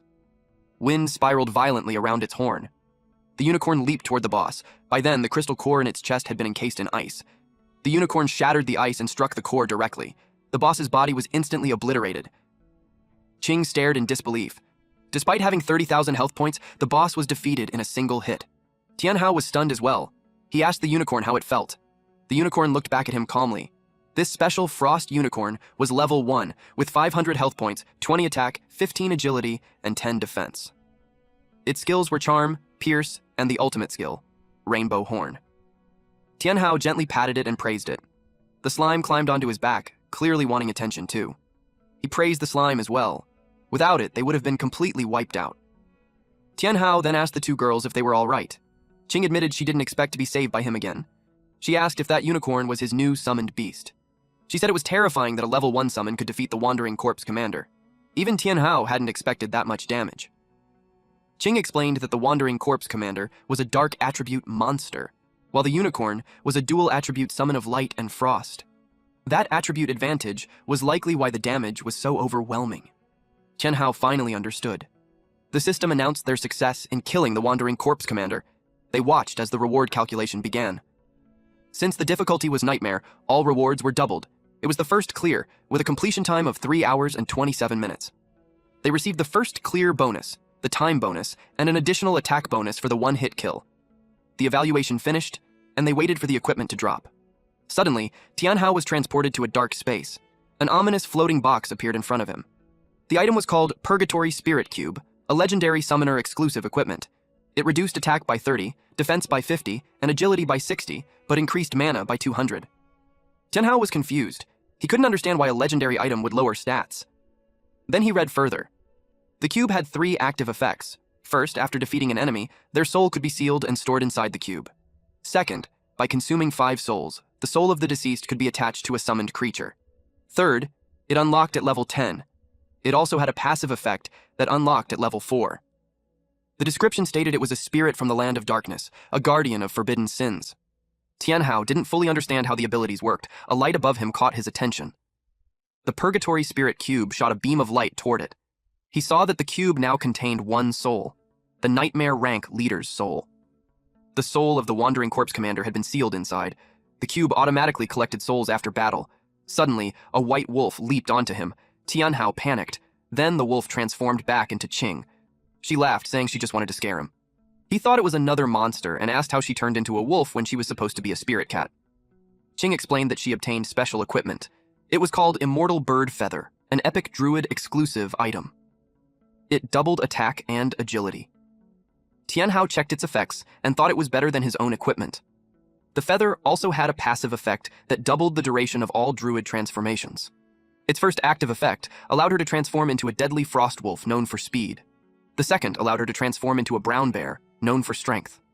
The final effect used the power of the immortal bird to transform into an immortal bird fighter, though it came with serious side effects. Tianhao asked what an immortal bird fighter even was. Ching admitted she didn't know either. Because of the side effects, she planned to be cautious with it. Tianhao advised her not to use it for now, especially after such a hard battle. Shui suddenly called out to them. They turned and saw something small flying near her. Tianhao asked what it was. Shui smiled and said that from now on, she could protect them too. A tiny pixie landed gently on her hat. Shui was delighted with the new equipment she received. It was incredibly powerful. The equipment was Sakran's magic hat, a rare set that included a magic hat she already owned, along with a staff, robe, and necklace. The attributes would only activate when the full set was equipped. She had never heard of Sakran before. Ching hadn't either, so she suggested that once they finished the dungeon, they should return to school and ask their teacher. Tianhao checked the hat's passive effects. It summoned a protective spirit, tripled all magic effects, and allowed Sakran to actively attack. Active effects 1 and 2 were still locked. He pointed at the pixie and said that it was probably Sakran. He was amazed by how strong the passive effects were. When he compared it to his own reward, his cube felt much weaker. His summoned beasts moved closer to him, as if to comfort him. Tianhao smiled anyway. He was just grateful the unicorn had hatched. Without it, they would have been wiped out. Ching tried to pet the unicorn, but it turned its head away. However, it happily let Hui cuddle it. Ching grew annoyed and complained about why it wouldn't let her touch it. Tianhao suggested they leave the area first. The abyss difficulty had suddenly changed, and they had no idea what might happen next. He selected leave. A magic circle formed beneath their feet. They vanished. Then they emerged from the gate. Immediately, they attracted the crowd's attention. The men nearby blushed at the sight before them. Some even got nosebleeds from how beautiful she was. Tianhao was confused by their reactions. He turned to see what everyone was staring at. Standing there was a woman with blue hair, dressed in skimpy, goddess-like clothing. Even Tianhao got a nosebleed. The woman looked at him, called him master, and asked if he didn't recognize her. Only then did he realize she was the unicorn. Meanwhile, in a nearby area where medics were treating the injured, someone rushed to report to a teacher that something was wrong. The teacher asked what happened. The man told him that someone had exited the Black Abyss. The teacher immediately asked if anyone was injured. His expression turned serious as he ordered them to come with him at once. But the man quickly grabbed the teacher's arm. He clarified that no one was injured. In fact, everyone came out alive and well. The teacher was stunned. Suddenly, system screens appeared everywhere. An announcement echoed out. Tianhao, Qing, and Zhui had cleared the beginner rank Black Abyss, Cold Valley Abyss on Nightmare difficulty. At the same time, the unicorn politely greeted her master, Tianhao. He quickly told her not to come any closer. She grabbed his hand and asked if he didn't want her anymore. Flustered, he told her to just say what she wanted without moving closer. Zhui quietly asked Qing if she was seeing the same thing. Qing noticed Tianhao's hand pressing against the unicorn's chest. Her expression darkened. Her anger triggered a transformation. She lunged at him, slashing and calling him a pervert. Zhui asked Tianhao if he needed healing magic. He shouted that Shui was the best, unlike that violent woman. Shui blushed and said it was normal for teammates to help each other. Qing scoffed and placed her jacket over the unicorn. The unicorn suddenly stiffened. Tianhao noticed and asked what was wrong. That was when they saw several men in formal suits approaching. It was the principal. The men all wore displeased expressions as they looked at Tianhao. Before he could say anything, Shui calmly informed him that they were there. The principal heard her. In an instant, someone grabbed them. The principal sensed something was off, but when he turned around, no one was there. Tianhao was shocked. The teacher earlier had hushed him, warning that the principal would discover them. But Qing suddenly yelled, demanding to know who they were. Tianhao quickly told her to calm down and explained that the man was his teacher. The teacher's eyes were fixed on the unicorn. Tianhao asked him what was happening. He briefly explained that the Black Abyss had rioted, causing countless deaths. Then, pointing forward, he said it looked like they had found the cause. Tianhao thought he meant him. He asked if Tianhao had made a contract with the unicorn inside the abyss. Tianhao asked how he knew. The teacher couldn't believe it. Making a contract with it, and even hatching the egg, would definitely bring trouble. The kid was finished. Tianhao asked what he should do. At that moment, they were discovered. Men in black suits suddenly surrounded them. The principal gave the order to capture them. The men in suits stepped forward. The principal noticed a man and was about to question who he was. But when the man turned around, the principal recognized him and demanded to know why he was there, ordering him to step aside. The teacher tried to explain to his senior brother that Tianhao was a student from their school. Hearing that, Tianhao realized his teacher and the principal were fellow disciples. The principal flatly refused and announced that Tianhao, Qing, and Shui were expelled. The news hit the three like a thunderbolt. He formally declared their expulsion. They asked on what grounds. He coldly replied that it was his authority as principal. Tianhao argued that it made no sense to expel them without any investigation. The teacher backed him up. He added that Tianhao possessed an S-class talent, a once-in-a-century genius, and asked if the principal truly wanted to expel such a student. But the principal ordered him to leave. He was determined to take them away. The principal was under immense pressure at that moment.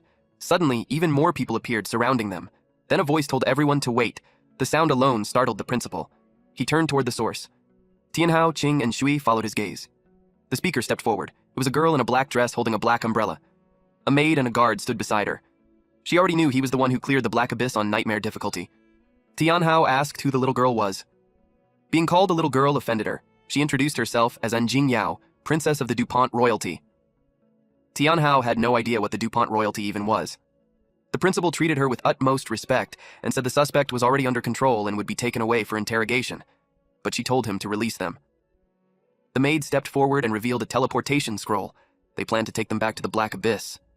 The teacher was stunned. He had heard rumors that the century-hidden dungeon, Rift Valley Black Abyss, would appear in a few days, but he never expected the royal family to already possess a teleportation scroll. Still, he was deeply worried. The Black Abyss dungeon had a recommended level of 20 to 50, and Tianhao had only just reached level 10.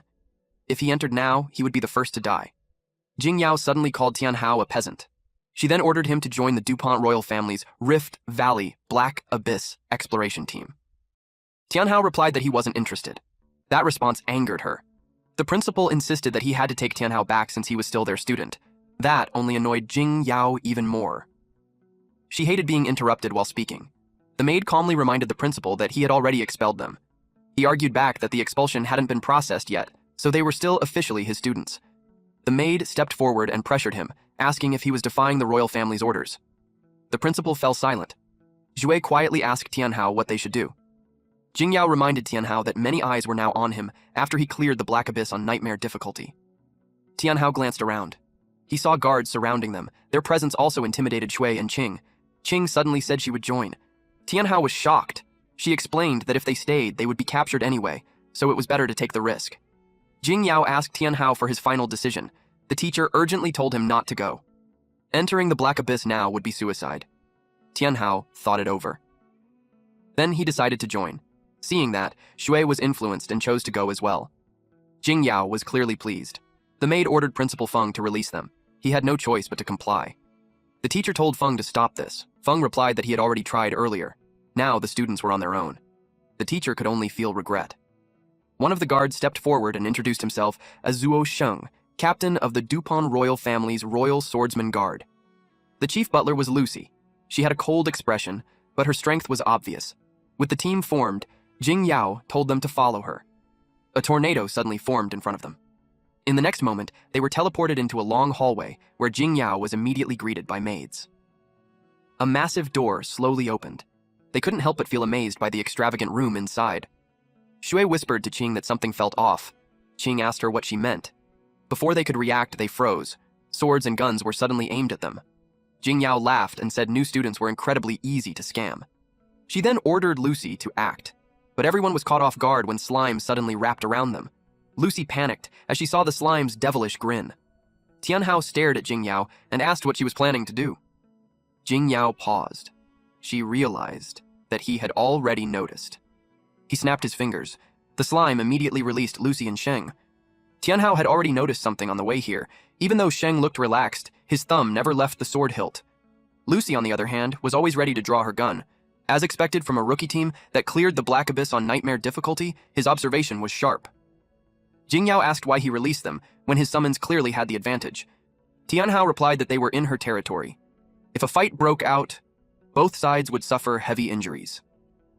At the same time, maids quietly entered the room, knives hidden in their hands. He added that even if her level was higher than all three of them, it didn't mean they wouldn't fight back. Lucy bowed slightly and explained that the princess only wanted to test his strength. She apologized on Jing Yao's behalf. That apology left Qing feeling bitter. Jing Yao then told them that lunch had already been prepared before their departure. They left the room together.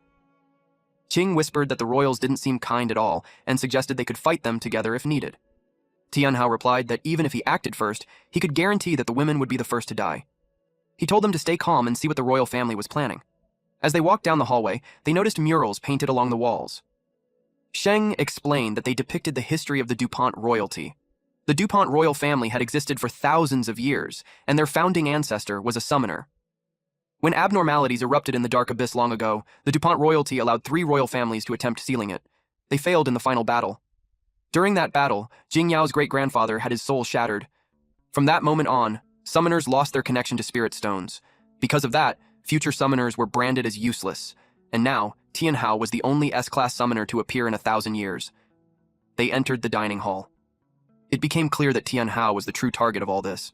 She quietly wondered if he was being offered as a sacrifice to the ancestors. Tianhao was stunned and told her she had been reading too many novels. When he saw the dining area, even he felt overwhelmed. Shui and Qing felt the same way. The place was far too luxurious.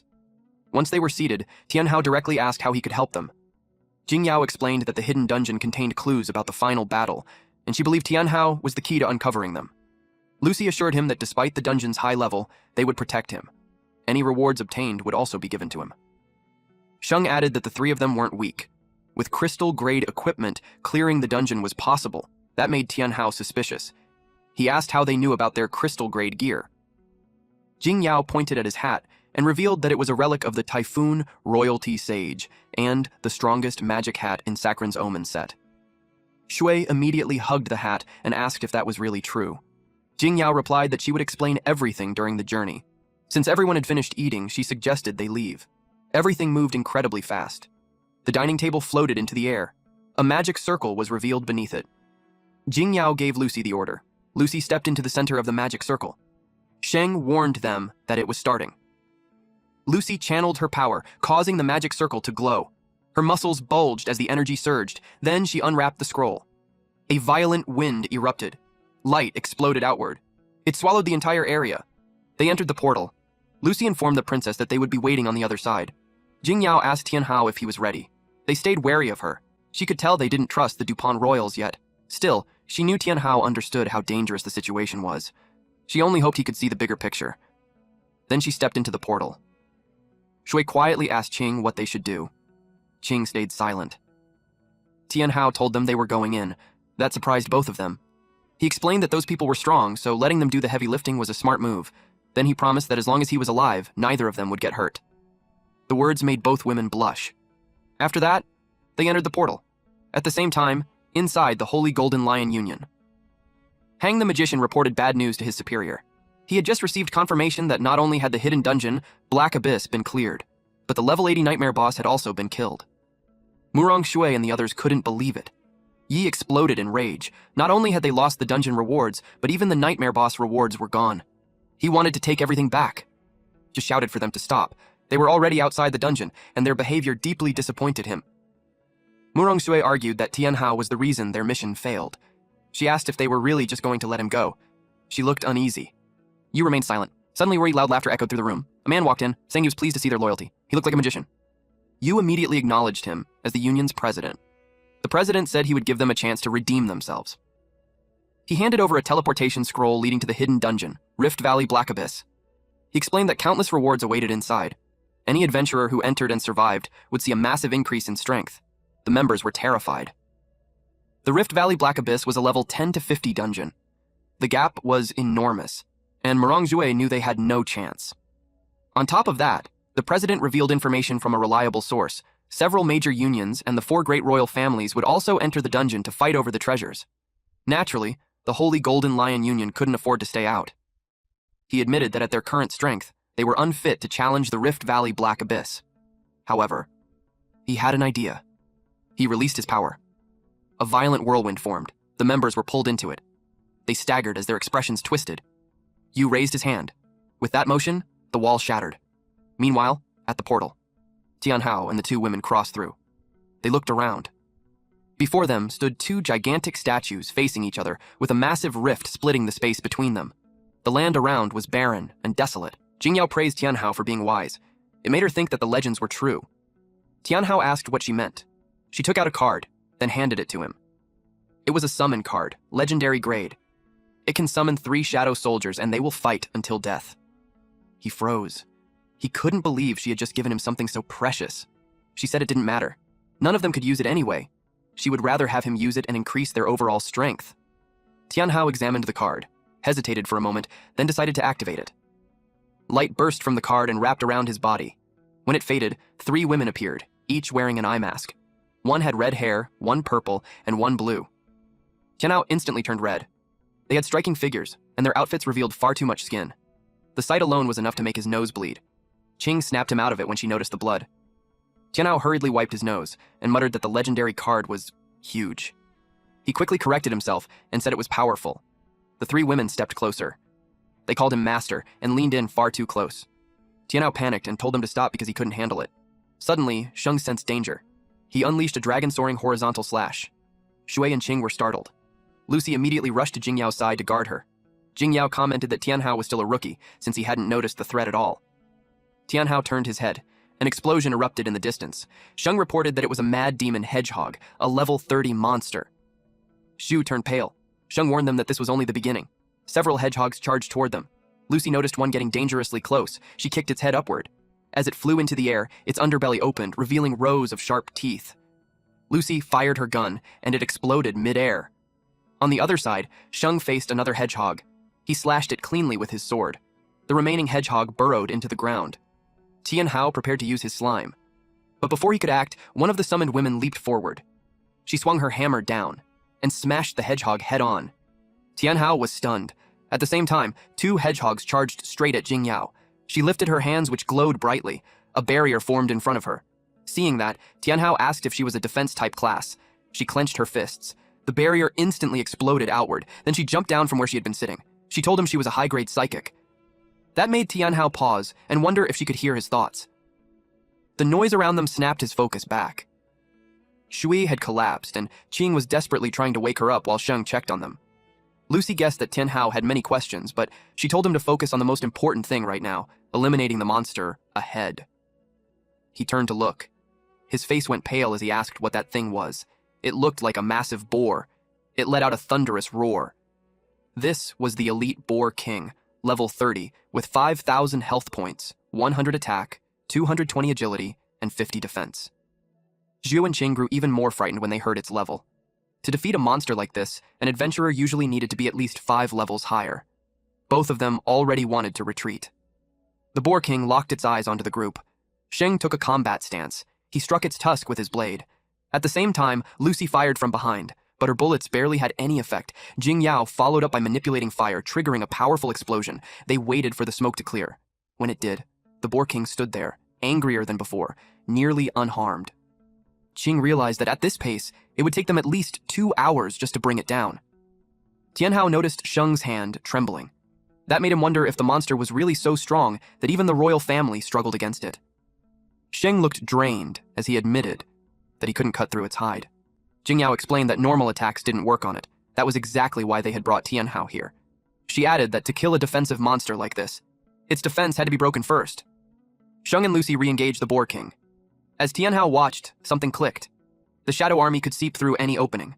If they could penetrate the Boar King's hide, they could kill it from the inside. Jing Yao confirmed his thought. That meant Tianhao was the only one here who could finish it. Lucy warned the princess that they couldn't hold on much longer. Jing Yao grew worried. Changing the form of the Shadow Army required immense psychic power. Even her grandfather had struggled with it in the past. Tianhao understood. He told Qing and Wei to cover him. Qing partially transformed. She burst forward at incredible speed, drawing the Boar King's attention. Then one of the summoned women leapt into the air. She slammed her hammer down, smashing into the Boar King. Jing Yao's eyes widened. Tianhao had already learned how to strengthen a shadow weapon on his own. The Boar King let out a furious roar. The blue-haired summoned woman landed directly on its tongue. The Boar King clenched its teeth in rage as its fury exploded. The Boar King's body was pierced from the inside. Everyone froze as it collapsed on the spot. Tianhao admitted he hadn't expected the Shadow Army to be this effective. Sheng stood there, completely stunned. Lucy was just as shaken. She knew that without bonding for hundreds of years, it was impossible to control a Shadow Army with this level of precision. Jing Yao cleared her throat and suggested it was probably just a coincidence. She didn't tell them that the Shadow Army also possessed scouting abilities. Shadowing could move freely through any terrain. It was the most effective scouting skill in existence, and no one had ever fully mastered it. Tianhao asked what she had just said. To her surprise, he had already drawn a map. However, he noticed it was incomplete, and began searching for the missing sections. Jing Yao explained that the Rift Valley Black Abyss only opened once every 500 years. The difficulty was so extreme that no one had ever completed a full map. On top of that, Tianhao's Shadow Army level was still too low. It could only scout within a 3,000-meter range. Even so, it was already the largest map recorded in hundreds of years. They wondered out loud if the prophecy had finally been fulfilled. Jing Yao nodded toward Tianhao. Then she asked him what level his summoning book was. He asked what she meant. Lucy explained that it was the entry-level summoning book, given during registration at the Summoner Association. She asked if he had one. Tianhao looked confused. He said he did have a book, but it wasn't from the association. It was given to him by his teacher. Shang suddenly realized something. Tianhao had used that broken book to clear nightmare difficulty in the cold abyss. That alone confirmed he was the genius everyone talked about. Then, Jing Yao handed him a book. He thanked her and asked how to use it. She told him to inject mana into it. He did. The jewel on the book began to glow, making him ask what it was. The power it released shocked Jing Yao. Suddenly, Jing Yao, Lucy, and Sheng all dropped to one knee and pledged their undying loyalty. Tianhao was completely caught off guard. The book glowed even brighter. Shui and Qing watched closely as the book opened and its pages flipped on their own. Tianhao didn't try to stop it.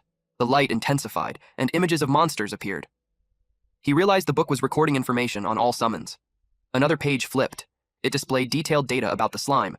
Then it flipped again and revealed information on the ice unicorn. Only then did he understand.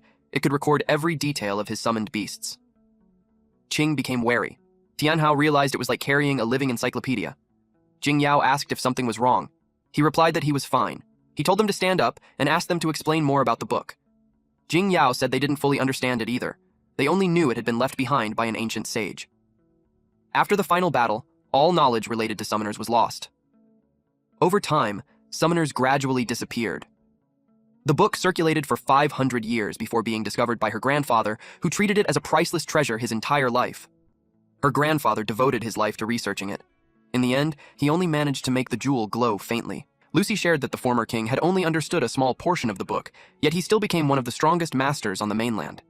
Jingyao believed this was the chance for summoners to rise again after the catastrophe. Because of the former king's efforts, the DuPont royal family earned the respect of all nations. Before the former king passed away, he searched desperately for a summoner worthy of inheriting his legacy, but never succeeded. After his death, the surrounding nations grew bolder. That was why they found Tianhao and hoped he would help them.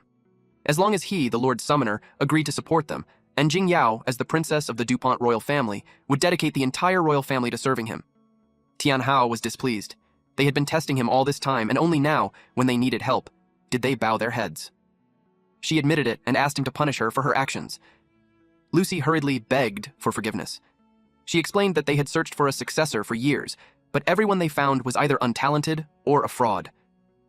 She added that the royal family poured endless resources into those candidates, but it was all wasted. They could no longer afford to gamble. Jingyao sharply told her to shut up. Tianhao asked if they weren't afraid that he might be a fake as well. Jingyao confidently replied no. He was the only person in 100 years who made the jewel shine that brightly. Her grandfather once said that anyone recognized by the book would become the king of the DuPont family. Qing asked if no one else had tried using the book. Sheng explained that many had tried, but those people were already bound to low-tier treasure books. Once a treasure book is bound, unless the summoner advances to the next stage, they cannot bind another treasure book.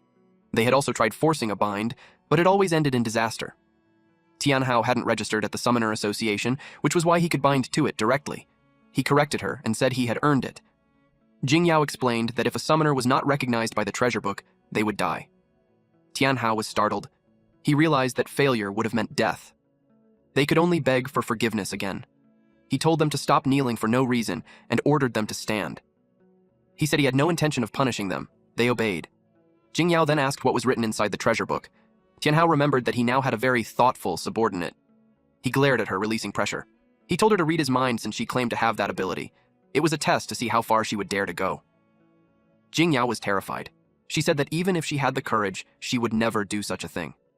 He challenged her again, saying that loyal subjects obey their king. In the end, she forced herself to comply. She was instantly horrified. Her legs gave out, and she wet herself. Her entire body trembled as Lucy rushed to support her.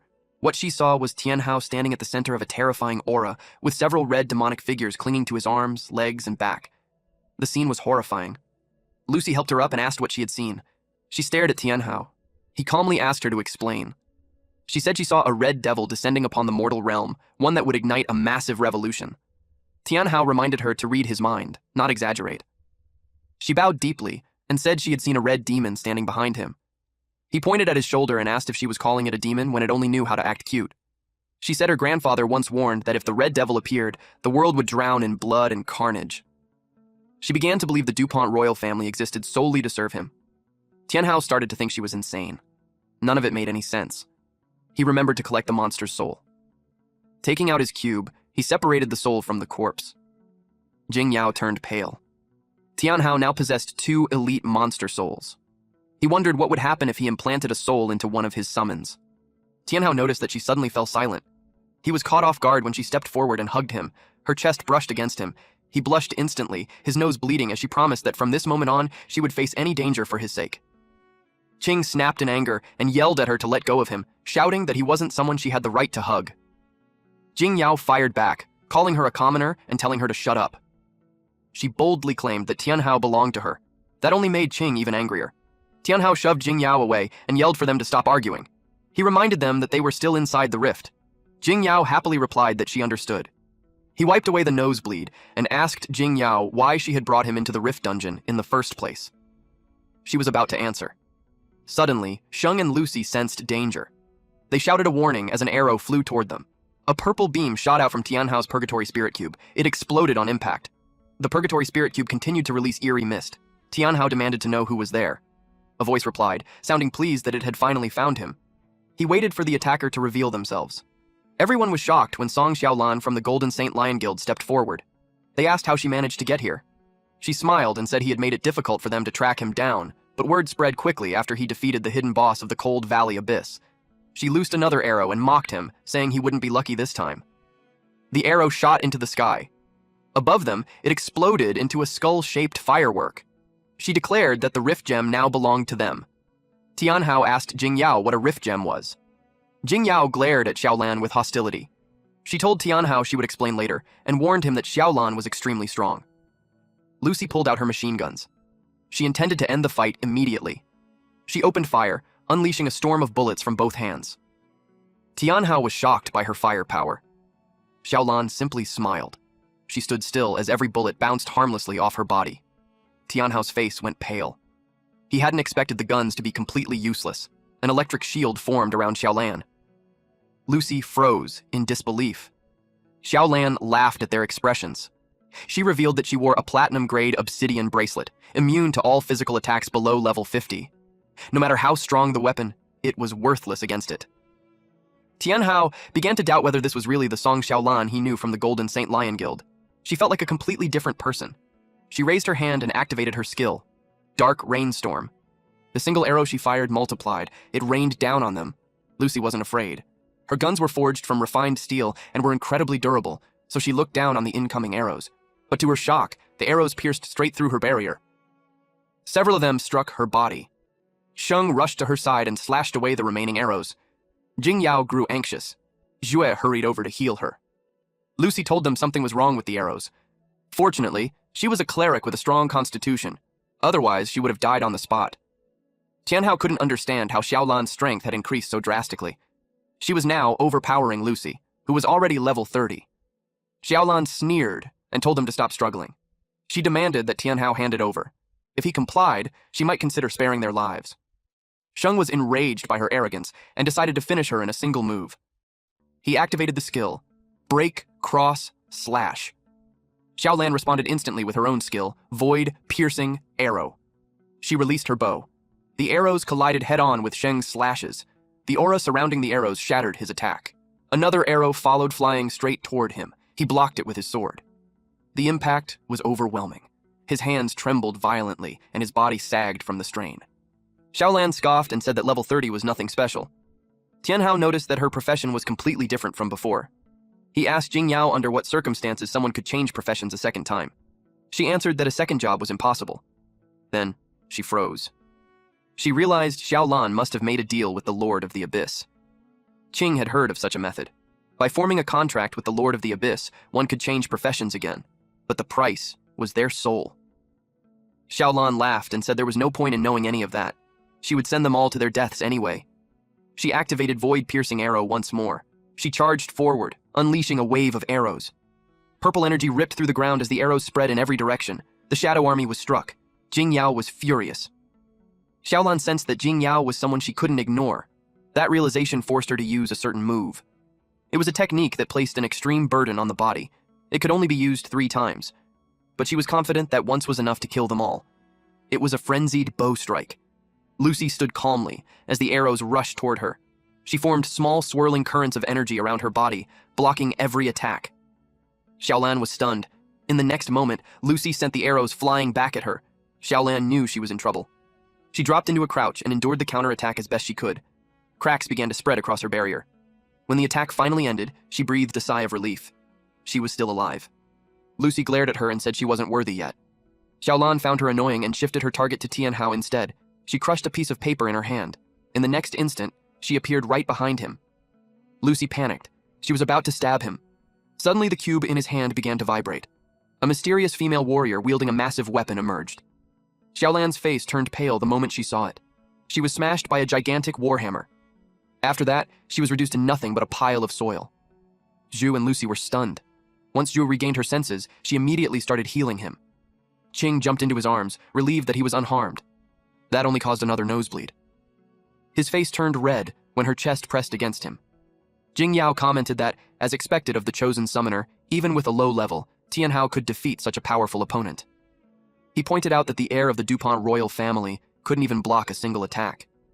She made an excuse, claiming she had deliberately held back to awaken his potential. Jing Yao replied sarcastically that he understood. Tianhao finally asked Qing how long she planned to keep hugging him. Embarrassed, she quickly backed away.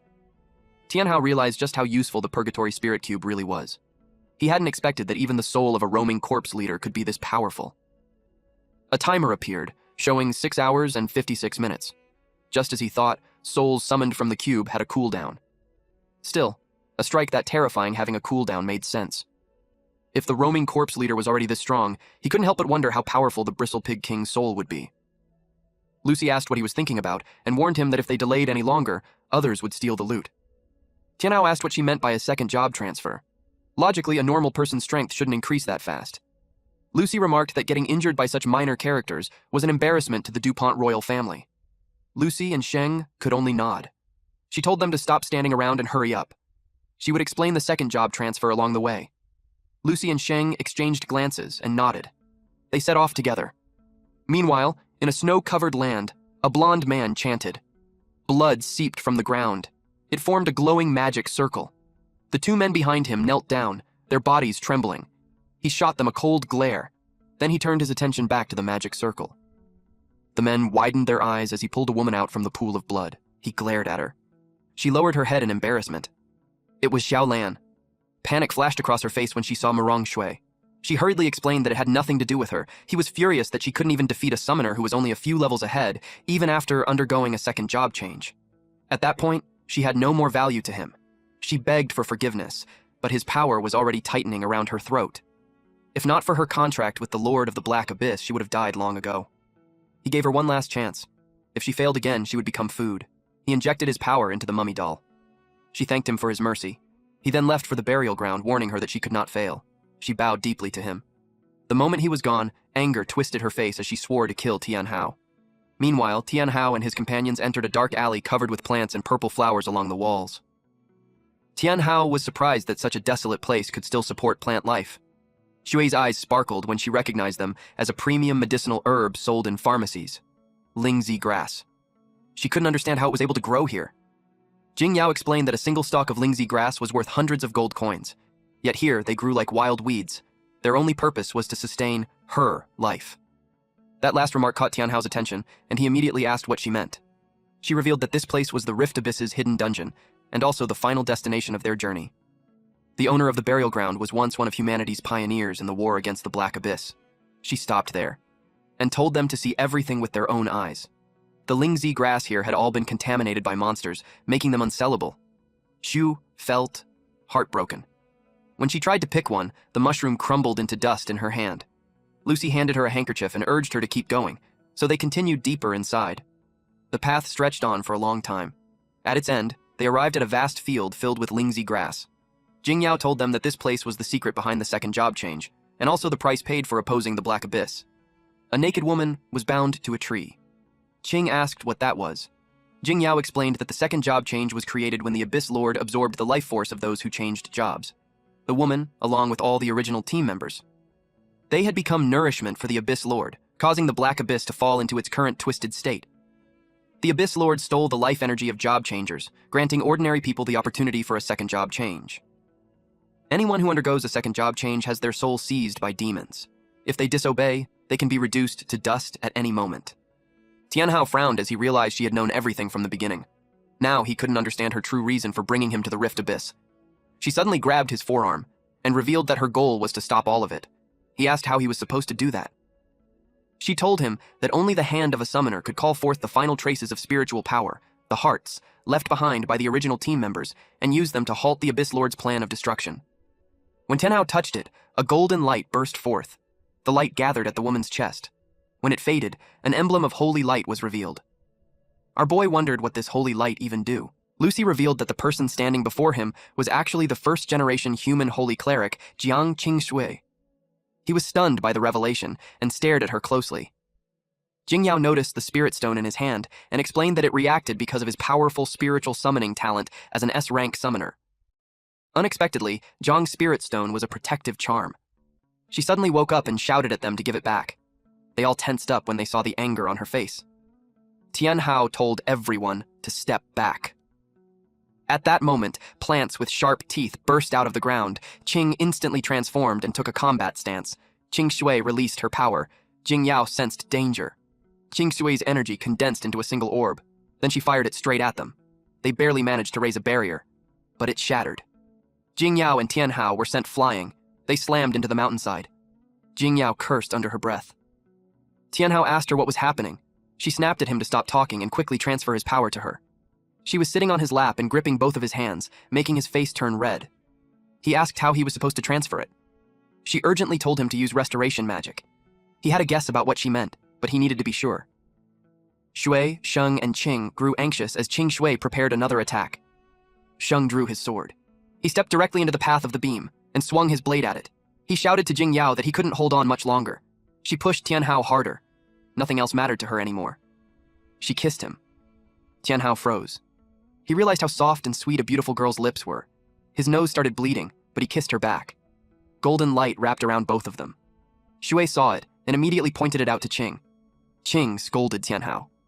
At that moment, Jing Yao shoved him away. Playtime was over. She had fully recovered, and now she was ready to strike back.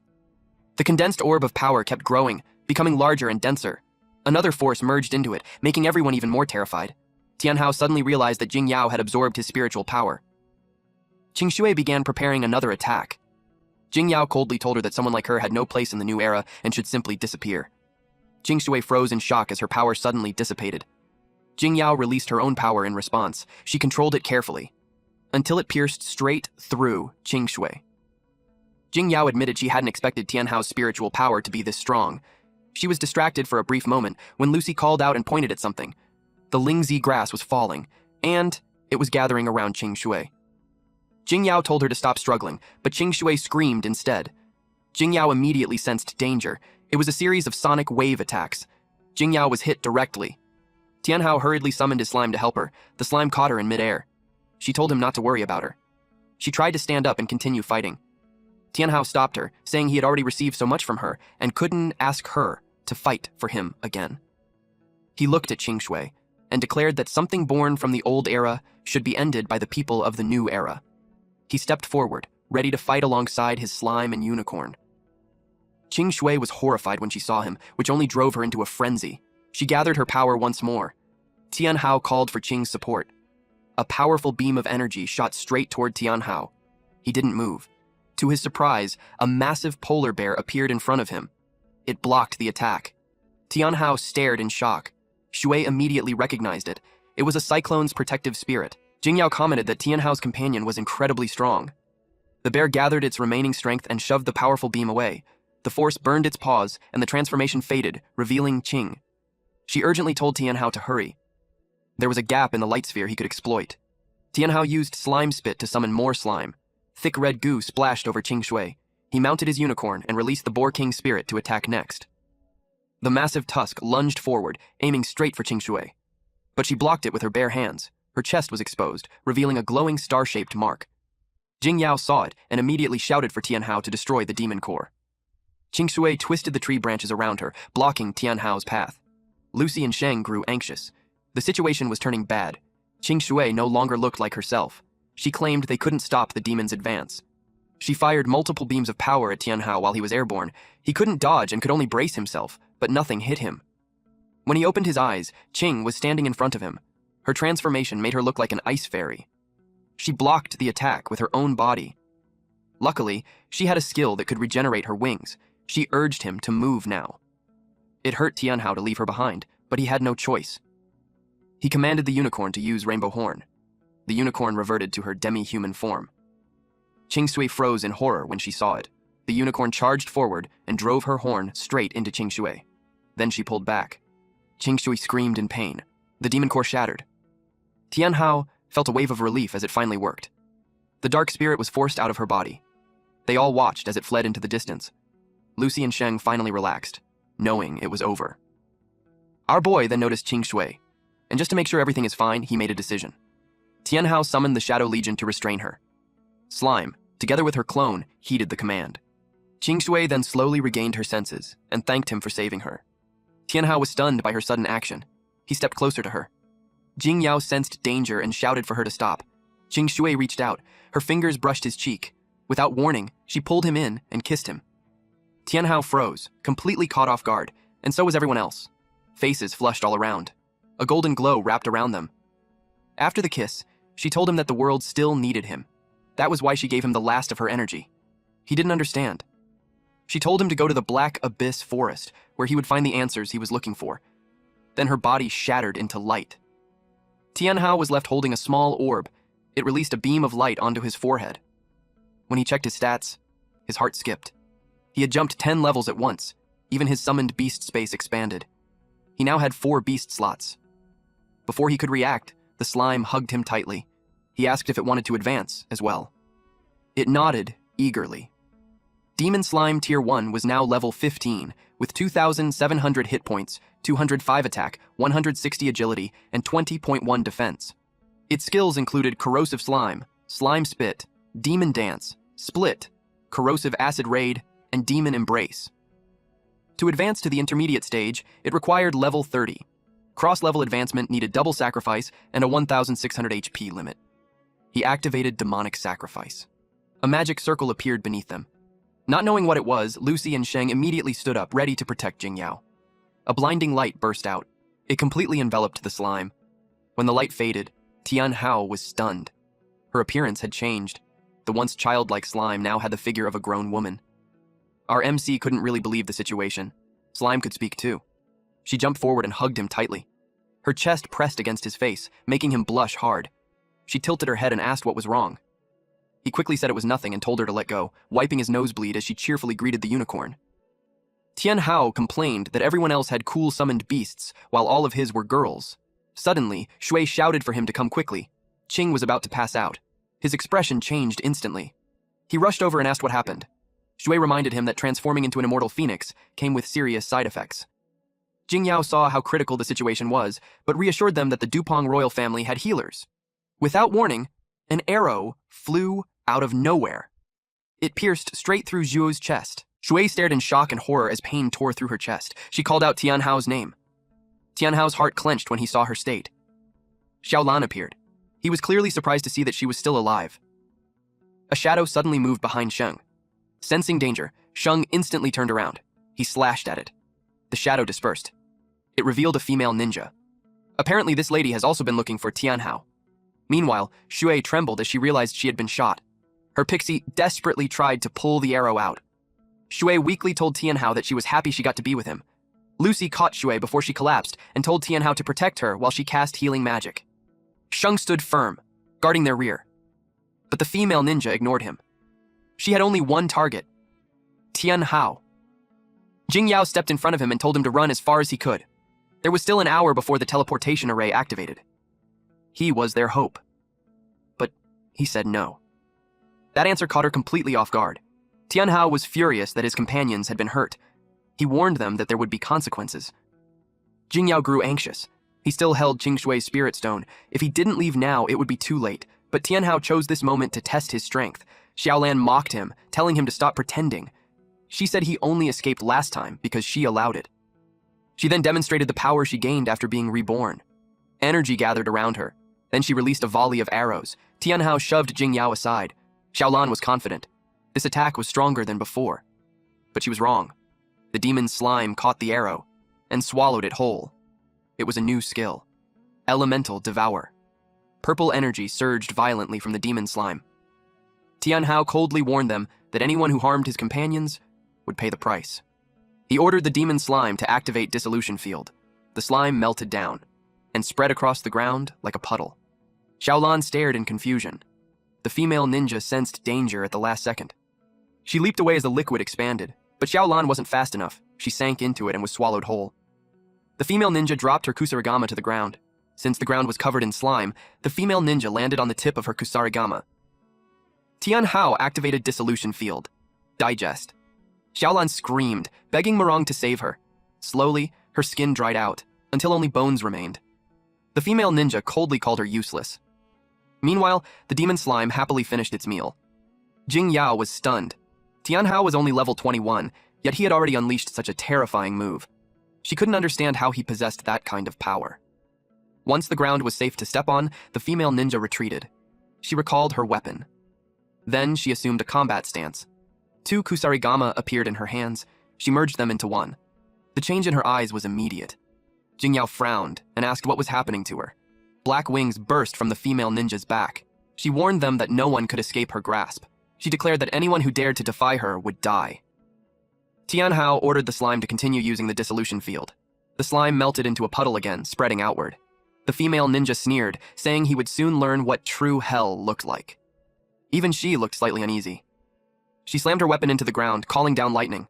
The earth cracked open. A gate of hell split the ground apart. Tianhao was overwhelmed by the chaos. The slime began to fall. Mid-air, she reverted to her original form. Luckily, the unicorn caught her. Tianhao rushed over. The slime apologized softly.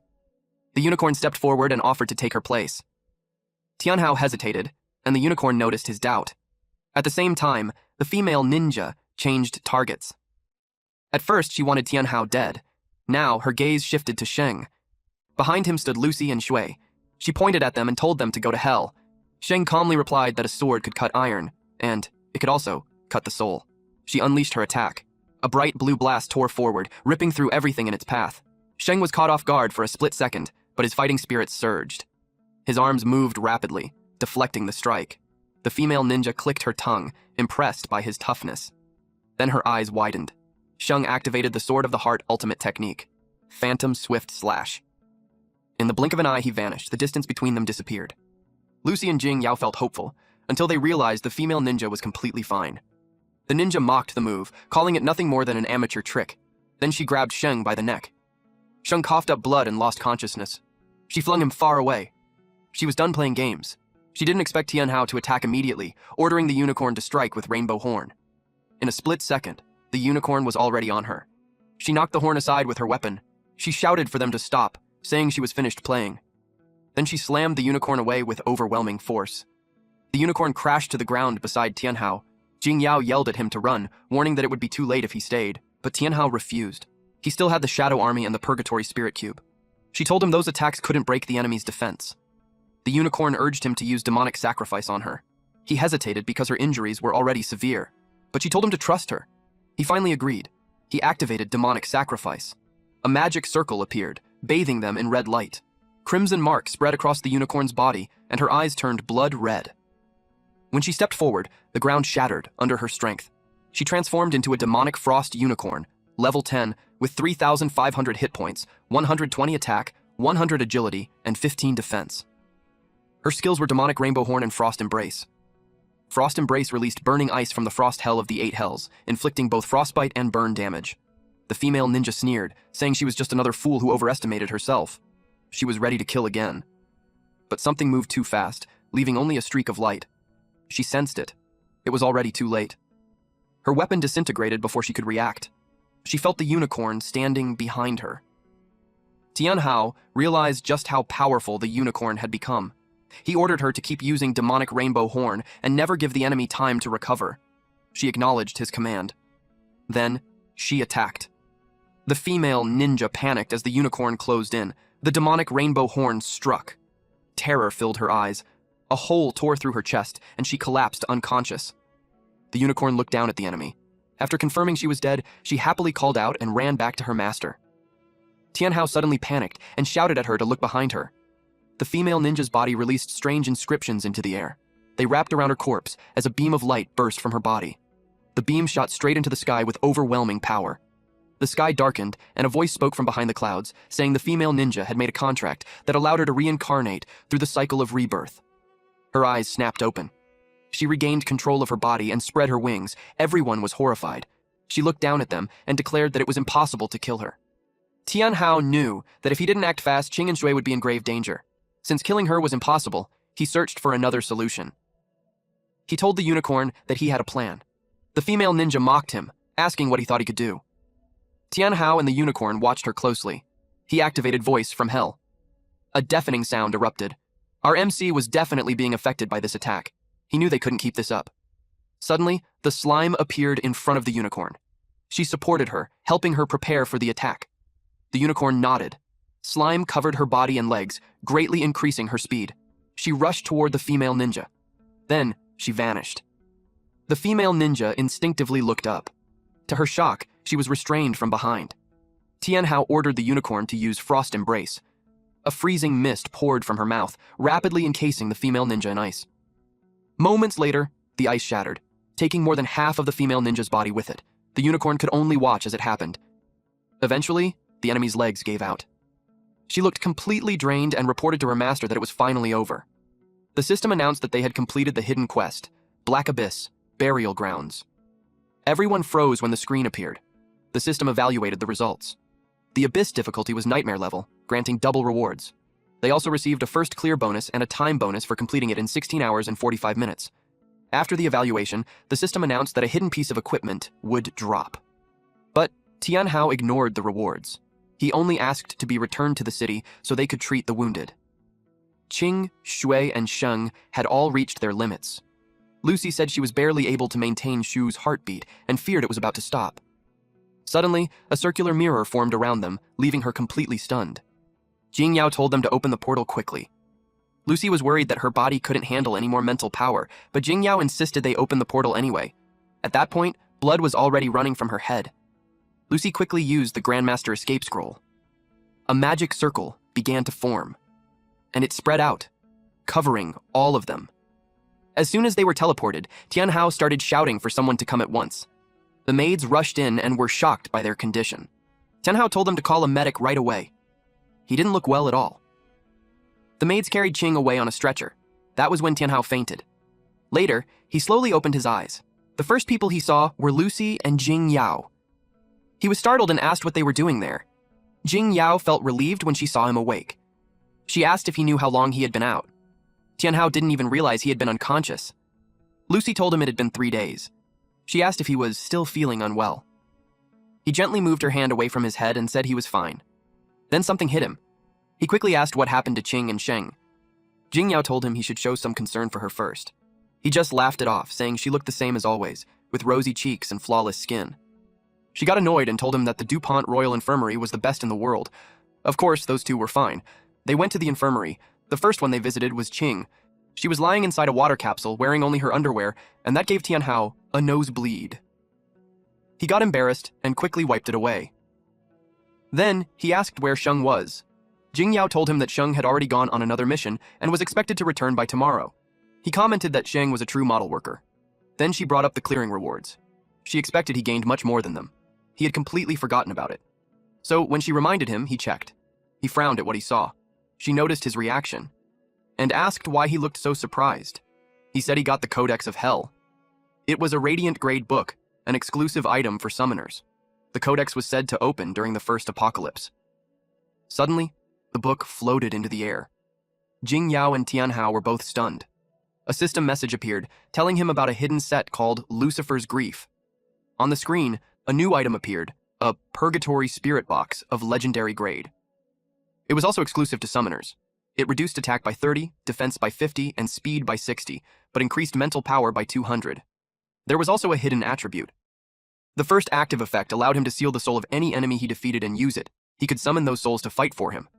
The second effect let him attach a soul to a summoned creature after consuming 5 souls. More effects would unlock at level 10 and level 20. There was also a hidden trait. All soul-based summons would appear in a demonized form. This power came from the lands of darkness and was meant to trap sinful spirits. He couldn't believe it. A demonized form meant the wandering corpse leader and the bristleback pig king would become even stronger. The cube dropped into his hand, and the book slowly moved closer to him. Its pages flipped on their own, until it stopped on a page showing an angel. He realized these were all the pieces needed for the Lucifer's Grief hidden set. Then the book suddenly snapped shut. He felt annoyed. There wasn't even a skill description or any instructions on how to use it. Tianhao saw in the book that the first apocalypse contained many spells. He read about an evil spirit art that permanently consumed 5 points of mental power to summon a spirit from hell to haunt a target.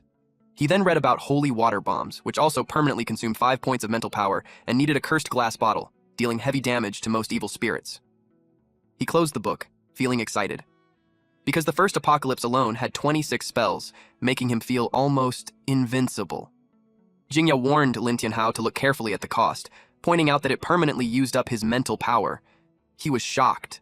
She asked if he understood what it meant for his mental power to drop. He asked what it meant. She explained that a normal person has around 100 to 200 mental power, but as a summoner, he could reach 300 at the beginner stage. However, if it dropped below 50, he would fall into madness and be locked in a mental hospital forever. He panicked and asked why it had to be permanent. She explained that once it dropped below 50, it would never recover, and if it fell below 10, he might hear the call of the Black Abyss. He asked what that was. She said their DuPont royal family did not specialize in this kind of art, so she would need to ask someone else about it. She added that she had never seen equipment that used the user's own stats like this. She told him to seal it away for good. He admitted he did not expect it to be this dangerous. Jing Yao then went to prepare for the next Black Abyss dungeon raid. She also told him that his vice principal had asked him to return to school yesterday, so he should go when he had time. He wondered why the vice principal wanted him back. While they were talking, Ching slowly woke up. She called his name. He turned to look at her, but then he froze. The glass capsule suddenly shattered. She jumped out and fell right on top of him. She asked for his help. He panicked and asked how she got out of the capsule and what she needed help with. They were very close in that position. Then, she leaned even closer. He closed his eyes without thinking. Our boy thought he was about to get a kiss, but then she whispered for him to find her clothes and called him a jerk. After that, our MC, Ching, and Shui met at the lounge area. Shui was happy that he managed to lead them out, just as she expected. On top of that, she even got an epic grade gear. He smiled and said it was all thanks to everyone's effort. He then asked Ching what kind of gear she got. She casually replied that it was just a one-time use potion, nothing special. He looked at the potion and asked what a one-time use potion actually does.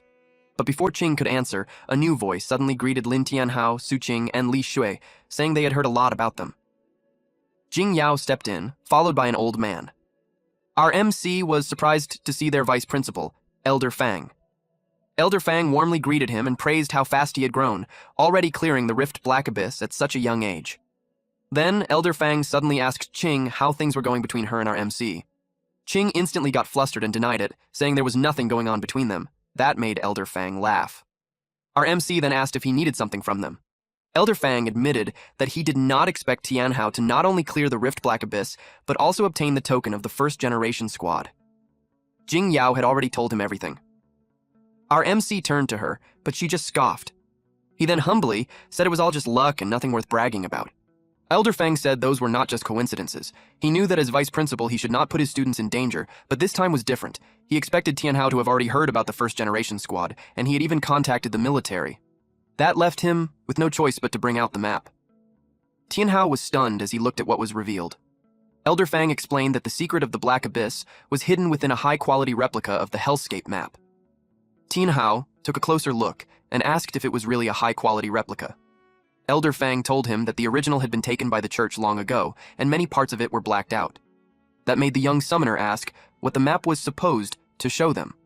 So, Elder Fang revealed that the layer they entered before was only the surface. The map showed the level 50 section of the Black Forest dungeon.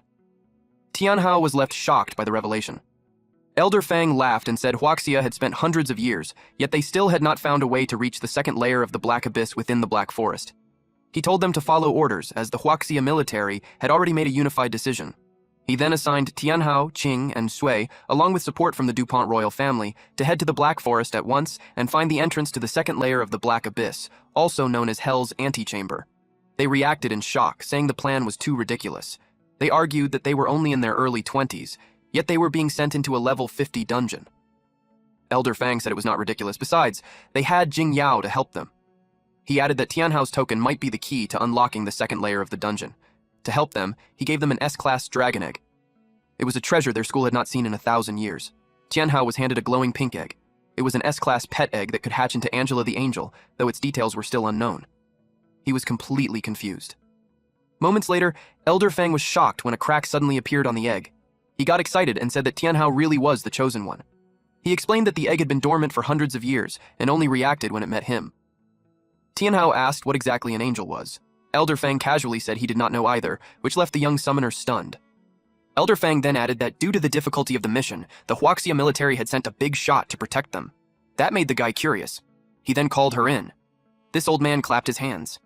And then, this lady walks up. Is she another waifu candidate? I'll leave that answer to you guys. Anyway, Tianhao immediately recognized her. She was featured in textbooks known as the Dragon Hunter, Chen Muyan.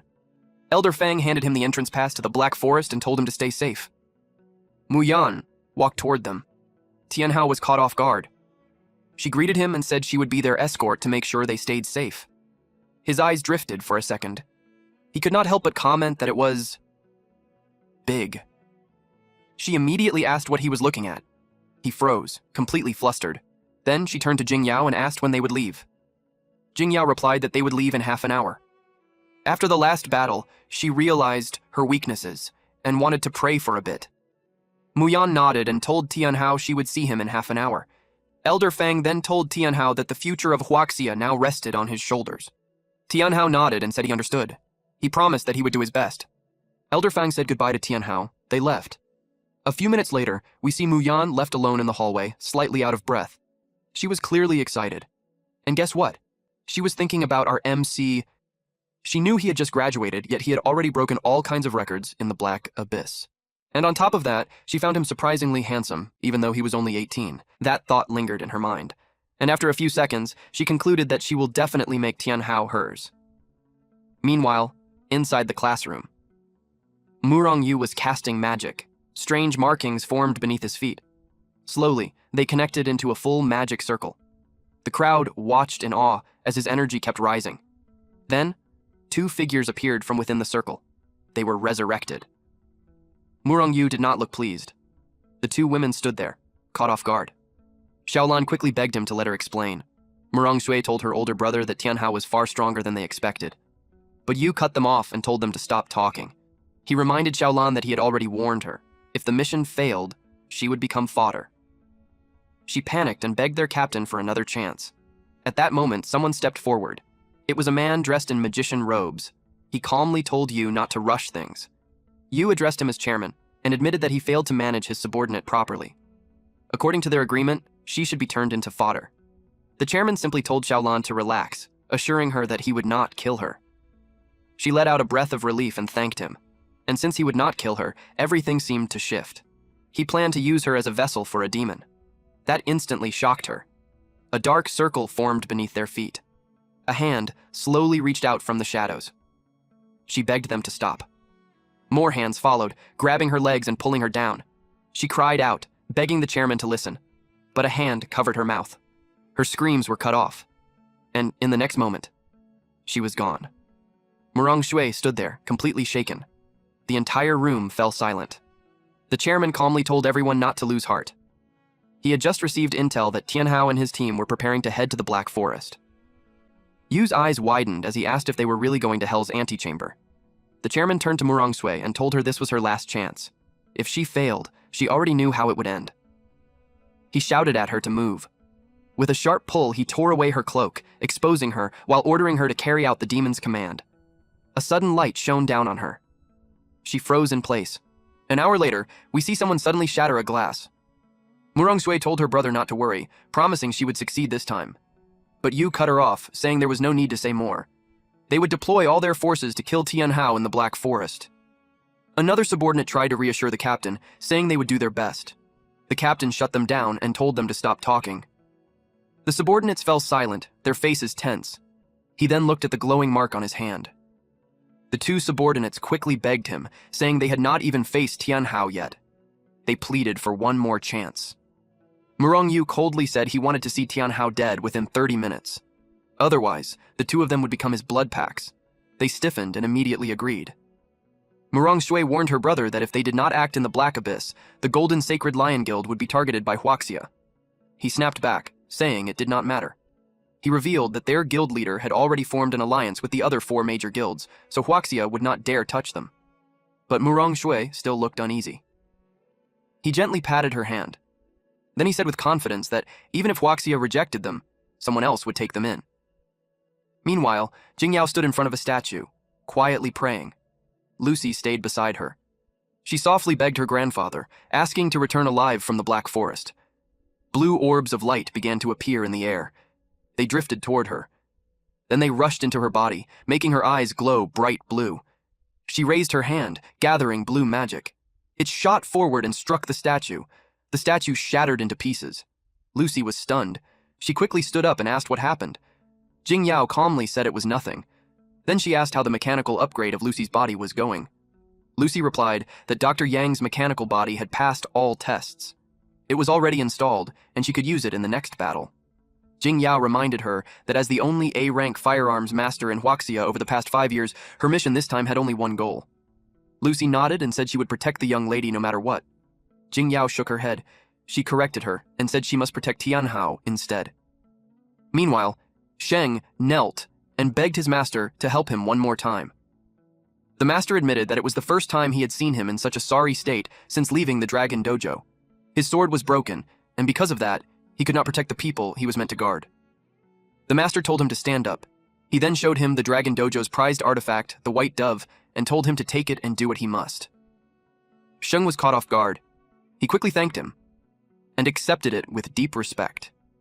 His master then told him that the future of Huaxia was now in his hands. Back to this trio. Tianhao, Qing, and Shui stepped outside. They were ready to leave without taking any rest. Shui told Qing not to blame Tianhao, explaining that the dungeon was extremely difficult and they needed more preparation. Qing shot back, saying Shui was only defending Tianhao because she liked him. Xue blushed and told Qing to stop talking nonsense. Little did they know, they were being followed. They were Yu's subordinates, already preparing to strike. Suddenly, strange marks appeared on their necks, and their weapons began to glow. They froze in confusion. Then, a voice called out to them. It was Muyan. She asked what they thought they were doing. The men were shocked. They demanded to know who she was, but in the next breath, they declared it did not matter. Anyone who got in their way would die. One of them swung his sword. She blocked it with her bare hand. The attacker froze, unable to believe it. Muyan simply smiled. Then, with a slight motion, she crushed the sword. That alone shook them. She calmly told them to stop struggling. Another attacker quickly fired at her. She caught the bullets mid-air using her magic.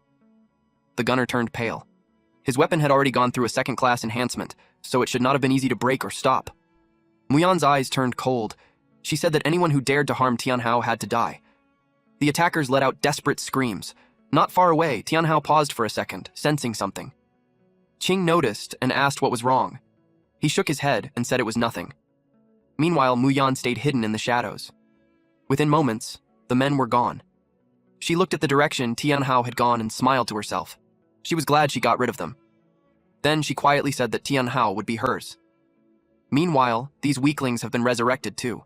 They begged the captain to hear them out, saying there was something strange about Tianhao and they could not do anything against him. Murong Shui coldly replied that aside from Tianhao and his summons, everything around him was normal. If they failed, they should accept it instead of making excuses. The men insisted that there really was a woman hiding in the shadows, using claw gauntlets to protect Tianhao. They added that she was terrifyingly strong. Yu cut them off and told them to stop talking, reminding them of the agreement. Still, they kept begging, asking for one more chance. Without another word, Yu raised his hand. The mark on it glowed, and in the next second, red beams shot out and struck the men. Their screams echoed through the room. Murong Shui looked shaken and asked her brother if that woman they mentioned was real. Yu calmly said the name, Dragon Hunter, Chen Muyan. She froze in shock upon hearing that. One of the 21 guardians of Huaxia. Yu then realized that Huaxia was making its move as well, but it did not bother him. He ordered everyone to scatter outside the Golden Sacred Lion Guild and regroup at the arena. Then he thought to himself, even if Chen Muyan was protecting Tianhao, it still would not be enough to stop him. In another setting, Lucy announced that the portal was about to open. Sheng noticed Tianhao seemed a bit off and asked what was wrong. Tianhao pointed at his sword. He recognized it as the White Dove katana and wondered if the Dragon Dojo would really give up such a prized treasure. Tianhao remarked that the White Dove looked incredibly handsome. Then he glanced at Jing Yao, making her ask why he was staring at her. He told her that her spirit power was rising so fast that he could already feel the pressure coming off her. She snapped back, warning him to stop looking or she would gouge his eyes out. He just teased her, saying she seemed worked up and should go ahead and try. Muyan watched from the side, surprised that Jing Yao had used the Dupont family's ancestral blessing prayer. But she remained confident that Tianhao would eventually be hers. Lucy then announced that the portal was ready. Everyone's mood instantly turned serious. Muyan was the first one to enter the portal. Then, Tianhao noticed Qing looked nervous. He reached out, held her hand, and told her he was there. She blushed, but still nodded. The next moment, they found themselves inside the Black Forest dungeon. Before they could react, an arrow shot straight toward them. It came from a swarm of goblins. Those goblins clearly meant to kill. Tianhao frowned, sensing something was off. There were too many of them, and they felt far stronger than normal goblins. He had never seen goblins like this before. If anything, it felt like the perfect chance for a real fight. Muyan casually remarked that the welcome was quite intense, and that it might take a while to deal with. At that moment, Jingyao sensed an opening nearby. She pointed toward a direction where there were no goblins. Tianhao immediately told everyone not to waste time and to move. Sheng stayed behind. The goblins locked onto him. He was quickly surrounded. His expression turned serious. Then he suddenly turned and ran. He said it was not a good day for a final battle and decided to retreat. Moments later, he caught up with Jue. The goblins suddenly vanished. All that's left was this hazy smoke. In their place, a man in a black hood and a woman with red horns appeared deep in the forest. She called the man Uncle Ying and praised him, saying his illusions had grown so strong that even Dragon Hunter Chen Mian and Jingyo could be fooled. He calmly replied that every profession had its strengths. Even the chairman might not be able to see through his illusions. He then reported that Tianhao and the others had already entered the Black Forest. In that thick fog, without a waystone, they were bound to get separated. He left the rest to her. She smiled and said he could trust her. Then she looked forward to watching them turn on each other. In the next moment, she transformed into Shui. Meanwhile, Tianhao moved forward through the fog-filled forest. The deeper he went, the thicker the mist became. He wondered if there's a way to clear it. Then, he glanced back and realized he was completely alone. He frowned and called out, asking where everyone went. Back to this swordsman. Sheng was going through the same thing. He could not understand how everyone vanished in an instant. He shouted, asking if anyone was there. Then, he felt something behind him. He quickly turned around.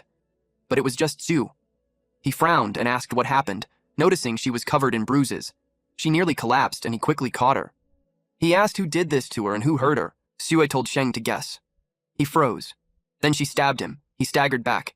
He still tried to draw his sword, but she was already gone. He looked around, completely lost on what was happening. Then everything went dark. Meanwhile, Tianhao called out to Qing. Then Muyan suddenly appeared, begging for help. He immediately noticed she was injured, and that didn't sit right with him. She claimed there was a powerful enemy nearby. Then, she purposely made contact with our MC. Tianhao awkwardly said that men and women should keep their distance, and as a gentleman, he shouldn't be holding her. She raised a brow and challenged that. Then she pointed out his hands, and what he was actually touching. He smirked, and said disguising herself as Muyan wouldn't work on him. He had already seen through it. Without hesitation, he ordered his slime to attack with corrosive mucus. She was caught off guard as slime suddenly burst out and fired toward her. Of course, she dodged, but in the process, she slipped out of her disguise, leaving the clothes behind. Tianhao casually tossed them aside. She demanded to know how he figured it out, pointing out that he had barely even met the real Muyan. He shrugged and said it was simple. Her figure didn't match. Muyan's was noticeably different. She stared at him, stunned that she ended up dealing with someone like him. She warned him that next time, he wouldn't be so lucky. Then she vanished into the darkness. Tianhao clicked his tongue. This opponent was going to be a problem. On the other side, Qing and Shui searched for Tianhao, Jinyao, and Sheng. Suddenly, they heard someone call for help. They recognized the voice. It was Sheng. So they ran toward the sound. The fog had lifted, and they found Sheng lying there. He was bleeding. They rushed to him, wondering why he was injured. Unexpectedly, they got stuck. It was baffling as the ground had turned into a swamp. They realized it had to be an illusion. Qing tried to transform, but her wings were stuck in the swamp so she couldn't fly. Half of Shui's body had already sunk, until she was fully submerged. Ying and the woman with red horns appeared before the swamp and saw that they had taken out 2 more. The woman asked if those 2 had any chance of escaping. He explained that it was the Dark Domain swamp, which appeared randomly in the Black Forest, and anyone who fell into it never survived. Ying suggested taking advantage of it while it was still there and luring the others into it as well. She was determined that the next one she would lure in would be Tianhao. She wanted to watch him drown in the swamp himself. Back to our MC. Tianhao kept searching for Qing and Jingyao. He ordered the unicorn and slime to help call out to them. Slime told him the black forest was huge and the fog was thick, so even if they shouted, no one would hear them. He realized she was right and thought they might still notice something if they could see it instead. Meanwhile, Uncle Ying sensed him. Suddenly, a lightning bolt struck their location. Ying was caught in it, and the woman with red horns was covered in bruises as well. She worried they had been discovered. He panicked since his dense spell blocked any detection spells below level 20, so there was no way a mere level 20 summoner could have spotted them. At the same time, Tianhao commanded the unicorn to release another shot in hopes the others could see it this time. The unicorn gathered power at the tip of her horn. Slime asked if this would really work. She worried it might hit Qing and the others. He hadn't thought about that, so he told her to aim for the sky instead. The unicorn unleashed the bolt toward the sky. Ying and the woman rode a massive bird and soared through the air. Ying had no idea how Tianhao had spotted them, so they decided to play it safe and approach from above. She commented that he was always so cautious. To their surprise, lightning shot straight toward them, and it knocked them out of the sky. Tianhao heard something, so they followed the direction it came from. Ying questioned why his undetectable dense fog had failed. It puzzled him how Tianhao could have sensed them. He hadn't expected it, so he wanted to know how they were spotted. Suddenly, the communication crystal in his hand began to glow. It was Yu calling. He asked Ying and the succubus how the operation was going. Ying assured him not to worry, saying everything was going smoothly and that they had already eliminated half of the targets. Yu commended him, saying it was what he expected from the guild's elite. He also ordered them to wipe out everyone or buy him as much time as possible. He added that he had already found clues to the entrance of the Black Abyss's second layer. He promised that once it was done, the guild would reward them handsomely. They saw it as an honor to serve the guild. After that, the communication was cut off. The succubus worried about whether they could hold them off. Ying answered that they had no choice but to use that move. She asked if he was really going to use that forbidden spell, warning that it would consume a huge portion of his lifespan. He replied that if they failed the mission, they were finished anyway, so it didn't matter whether they died now or later. He activated Dark Mist Soul Eater. He explained that anyone enveloped in the black mist would have their life force drained continuously until they were completely depleted. At that moment, Tianhao was inspecting the fallen bird. This confirmed that the unicorn had hit something. He just hoped it wasn't the princess and the others. The unicorn pointed out that there was a scent of blood on the clothes and that she could sense black magic. He realized it might be someone from Yu's side. Slime could tell something was wrong.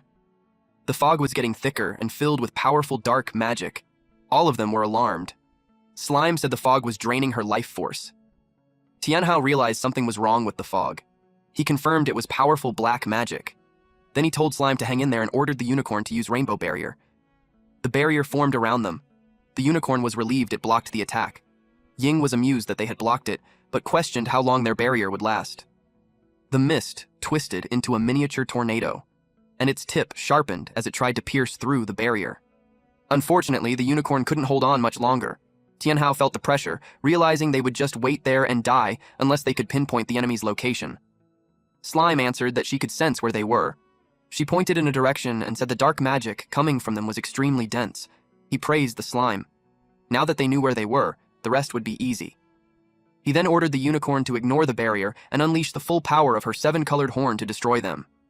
The powerful beam tore through the mist and triggered a massive explosion. But after that, the unicorn was weakened. Tianhao checked if they had taken them down. The mist slowly cleared and revealed the enemies. They were down. Tianhao approached them and demanded to know who they were and why they attacked them. The succubus called him a scoundrel and said it was a pity she couldn't kill him earlier. Tianhao realized she was the one who had disguised herself as Muyan. He asked who they were and if Yu had sent them. Ying never expected to die at the hands of a level 20 summoner like Tianhao. He then declared that even if he died, he would drag Tianhao down with him. He unleashed the technique Sacrificial Summon Dark Domain Swamp. A swamp formed beneath their feet. Tianhao and the others were alarmed. Slime recognized it as the most terrifying Dark Domain swamp in the Black Forest. Once they fell in, escape was impossible. Tianhao complained that no one told him there were swamps in the forest. They all began to sink into the swamp. Meanwhile, Yu inspected a tree. According to the map, it was the entrance to the second floor of the Black Abyss. He unsheathed his sword and slashed the tree. It revealed a portal. He was pleased to have found the entrance. He claimed that he had already won this time. The portal exuded a powerful aura. He ordered one of his subordinates to scout ahead. The man stepped forward and went through the portal. The others watched in shock. The man came out, wondering if he had reached the second floor of the abyss. He even commented that it looked exactly like the outside. Then he saw his boss and the others, thinking they were clones. Yu grew annoyed. His subordinates pointed out that he had just come back out after being told to scout ahead. He was confused that he had somehow ended up back where he started. Yu asked if he discovered anything. He replied that he didn't know, saying he walked into the vortex and somehow returned to the same spot. This made Yu question if there was a problem with the entrance. Suddenly, he slashed it. He kept striking it repeatedly, but the same slash was just casted back to them. Then he realized it wasn't an entrance at all. He struck again to block the previous sword slash. He looked at the map, baffled since it pointed exactly to that location. One of them asked what they should do next. Since the map marked the entrance there, he decided to keep going, even if he had to dig 3 feet into the ground. A few moments later, we see Yu continue slashing. A massive bear took the full force of the attack. The bear glared at him. Meanwhile, a man sitting atop the tree sighed and asked what the point of all this was. He told Yu it wasn't easy for them to grow a tree that large. Yu demanded to know who he was. The man replied that he didn't know where they got the map, but the second floor of the Black Abyss wasn't open to the public and told them to head back. Yu declared that no one dared to order him around. He unleashed another attack. The man didn't bother responding and casually commented about his earwax instead. The strike was about to hit him. At the last moment, he summoned a holographic frog and used it to shatter the attack. Yu was surprised and asked if he was a summoner too. The man questioned what he meant by too, asking if Yu knew other summoners. This made Yu demand who they really were, pointing out that summoner classes were supposed to have gone extinct 1,000 years ago. The man casually replied that he was just a bored, middle-aged man passing through. His summoned bat flew toward him. It delivered a message that surprised him. He wondered how anyone could have entered the second floor since he had sealed the entrance himself. He told Big Mouth, his frog, to send them away, saying he needed to head back and check things out. Then he activated Reverse Summon and disappeared. At the same time, the summoned frog started gathering magic particles around the area. Yu was left wondering who that man really was. At an island, Tianhao wondered how the bottom of the swamp was connected to this place and questioned where they were. In short, they have been transported here. Then they decided to split up and scout the island. They were supposed to be searching for the second floor of the Black Abyss, so he couldn't understand how they ended up there. Slime informed him that she sensed a powerful force nearby. Unicorn confirmed that she sensed it too. He looked around but said he couldn't see anything. Suddenly, the island began to shake. He wondered what was happening and thought it might be an earthquake. Someone said it felt like a summoner's aura. This creature exclaimed that their master had returned. Tianhao questioned if it was him and asked who they were. Again, the ground trembled. The water began to rise, and it revealed a massive creature. Everyone was shocked to see a giant whale. Tianhao questioned how a whale could be that big. The screen showed that it was a wavebreaker whale, but the rest of its details were unknown. He thought it had to be some kind of joke since the stats weren't showing. He wondered if it was some kind of ancient divine beast. The whale spoke and asked if he remembered it, saying it was his little whale. Tianhao was completely confused. He even thought it was some kind of joke. He told the whale it had the wrong person, saying he was just an ordinary summoner and couldn't be its master. Slime and Unicorn agreed that their master couldn't be its master. The whale insisted he was right, especially since his aura matched its master's. It firmly believed in its master's promise to return. He tried to explain that it was mistaken. The whale then declared that if he wasn't its master, then he was an intruder that needed to be eliminated. Because of this, Tianhao suddenly admitted that yes, he was its master. He needed to pretend for a bit. The whale happily responded that it knew it was him. Slime questioned him, asking if he was really going to admit it just like that. He replied that he had no choice, saying that if he kept arguing, he might end up dead. He asked the little whale where exactly they were. He made an excuse that it had been a long time since he had been back, so he had forgotten. The whale explained that he had reached the second floor of the Black Abyss. He repeated it in surprise, questioning if it was really the second floor. He was amused that the Dark Domain Swamp had actually led to this place. The whale believed him and informed him that after he sealed the entrance to the second floor, it had remained there, waiting for his return. Now it made sense to him why, after falling into the swamp, he somehow ended up in the right place. He asked if they were the only ones there, or if there were other creatures nearby. The whale answered that there were dozens of others in their tribe, all living in a temple beneath the ocean. And now that he had returned, they could finally hold their millennia-long sacrificial ritual to awaken the tribe guardian's power. He asked what the sacrificial ritual involved. The whale was surprised that he had forgotten. especially since he was the one who had established the ritual procedures. He awkwardly laughed and made an excuse that he was just testing if the whale had remembered his instructions. The whale assured him that everything he had decreed was etched into their hearts. It led them toward the temple. It told him to hold on tight as they crossed the barrier. And they vanished. At the temple. They suddenly appeared. Everyone knelt down and greeted them. He greeted everyone, saying it had been a long time and hoped they had all been well. One of the representatives told him that the sacrificial ritual could now begin and asked him to stand before the stone altar. He thought to himself that he had no choice but to play along, since these were all ancient divine beasts. There was no way he could fight them. After he stepped forward, the leader called for the ritual to begin and ordered them to bring out the finest food and drink. Tianhao was confused since a sacrificial ritual was supposed to be solemn, yet they sounded casual instead. The representative explained that this was according to his requirements and that none of it had changed. The women brought out food and drink. It looked like sticky, muddy paste on the plate. This worried Slime and Unicorn. Tianhao asked if it was even edible or if they were trying to poison him. The man explained that it was their favorite dish, rice cakes dipped in sour juice and stinky sauce. Tianhao had no choice but to keep up the act, so he ate it. The people were delighted and said that even after all those years, their master was still as impressive as ever. The man then reported that a terrifying dark beast had appeared recently and had been constantly attacking them, with several of their companions already killed. The others added that their tribe's full power could only be awakened under his leadership, hoping he would lead them to protect their home. Tianhao thought to himself that even beings this powerful couldn't handle it, so there was no way a level 20 summoner like him could deal with it. Suddenly, someone shouted that the dark beast was attacking. They all looked toward the sky. He saw the silhouette of two humans riding that beast. Tianhao was shocked to recognize Qing and Shui. They panicked when they saw the monster had returned. Tianhao called out to Qing and Shui. Slime wondered if they were just an illusion. He was pulled back by the representative and told not to act recklessly, but he demanded to be let go. He was warned that it was a shadow monster, and the dark energy on its surface could devour everything. He was no match for it. The giant leader told everyone not to panic, saying that with the master present, the shadow monster was no match for them. He added that as long as they united, they could destroy it without the master needing to lift a finger. Everyone still looked terrified. Tianhao was confused. The same man who said he wasn't a match was now urging others to fight instead. The monster flew straight toward them. The leader ordered everyone to prepare for battle, saying the master was watching their performance. The others hesitated, but he urged them to hurry, asking if they wanted to embarrass themselves in front of the master. The monster's claw came crashing down. Suddenly, a flaming sword appeared, and a woman slashed the monster, causing it to cry out in pain. Qing and Jue were shocked. The monster began to crash. The woman stood there, flames surrounding her. She called them a bunch of useless trash and said they would be better off submitting to her, promising to protect them.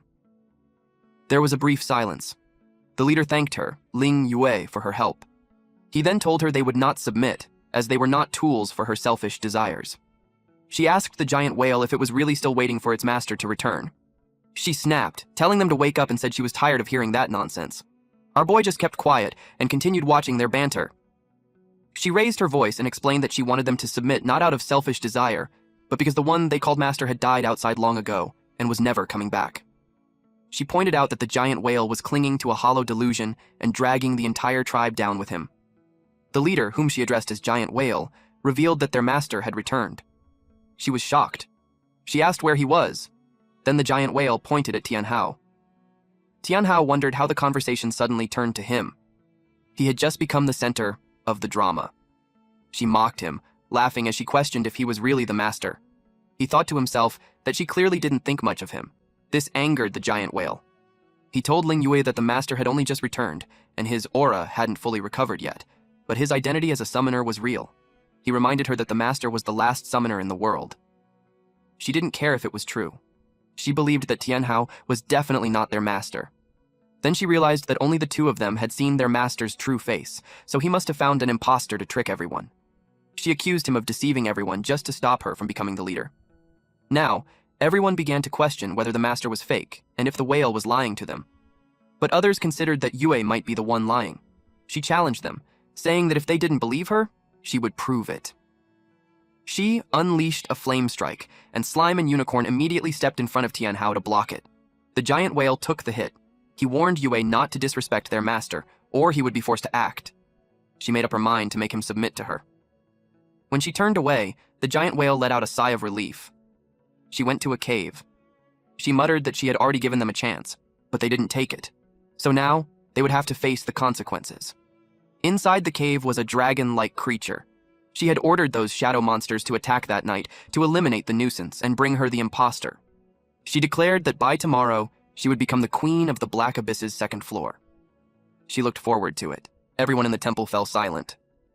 The tribe members told Giant Whale that they trusted him, but it was true that only he and Yue were from the older generation who had actually seen the master. They didn't know who to believe. Slime noticed their hesitation and asked what they should do. Tianhao calmly told them to play along for now and adapt as things unfolded. Giant Whale grew angry and said Yue had always wanted to rule the tribe, so it wasn't surprising she would slander their master. He asked them if they weren't afraid of the master's wrath. He then apologized to the master, explaining that they were just juniors who had never seen him before and meant no offense. He asked for forgiveness. Tianhao replied that it didn't matter if others didn't believe, as long as the one in charge did. He then told Giant Whale to rise, saying that now that he was here, they should stop dwelling on the past. Suddenly, someone splashed water on Tianhao.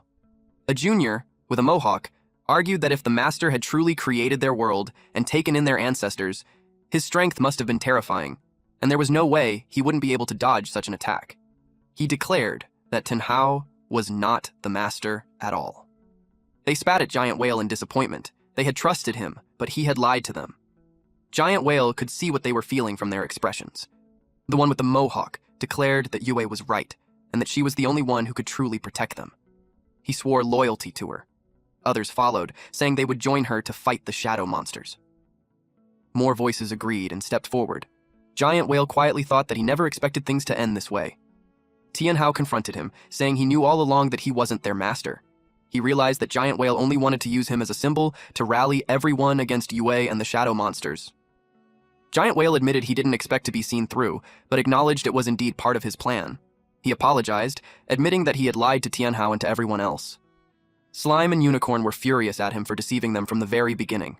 They questioned why he lied, calling him a bad person. He then said that the master's presence had led them there, meaning the place they were in was the correct one. He explained that the master had led them in building the temple, and every companion they lost was buried there. He added that ever since the master left, they had faced countless crises, and his old companions had passed away, one after another. Now that the shadow monsters had appeared, he could feel everyone's fear. So many years had passed, and he knew their master was likely long gone. He admitted that when Tianhao appeared, he immediately recognized him as a summoner and thought the plan could give everyone a pillar of support so they could unite against the shadow monsters. Unfortunately, he failed, and he couldn't save anyone. Unicorn asked if they were all going to die. Slime said she just wanted to go home. Our boy then approached Giant Whale and then revealed that Tianhao wasn't an imposter. He was actually the master's student. This made the Giant Whale stop crying. He asked where the master truly was. Tianhao replied that the master was busy with something important and had sent him ahead to check on things. At the first layer, a silver-haired man stepped onto the swamp. He wondered where the entrance he had left in the swamp had gone and questioned if he had come to the wrong place. The monsters observed him and noted that, as expected, with his memories, he wouldn't remember where the original entrance was. He quickly ordered them to find the next swamp. He refused to believe that he couldn't find it. Back to these guys. Giant Whale asked if Tianhao had any proof that he was truly the master's student. Tianhao replied that his status as a summoner was proof enough. If he wasn't the master's student, there was no way he could be a summoner too. Giant Whale said he needed time to think, as he sensed something was off. Tianhao asked what there was to think about when their priority was defeating Yue and the shadow monsters to protect their home. Giant Whale realized he was right, and asked what they should do next. Tianhao told them to take him to the shadow monster's lair so he could rescue his friends first. That night, at the cave, the shadow monsters were sleeping. Qing and Shui lay on top of one. They both looked exhausted. They jumped down. Suddenly, a portal appeared. A voice spoke, waking the monsters. They were shocked by what they saw. Alright, that's it for today's story. If you want the weekly chapter updates for this series, those will now be uploaded on my second channel, Manhwa Updater. So if you don't want to miss what happens next, make sure to check it out and join the update gang. Thanks for watching, stay cool, stay awesome, and I'll see you in the next one.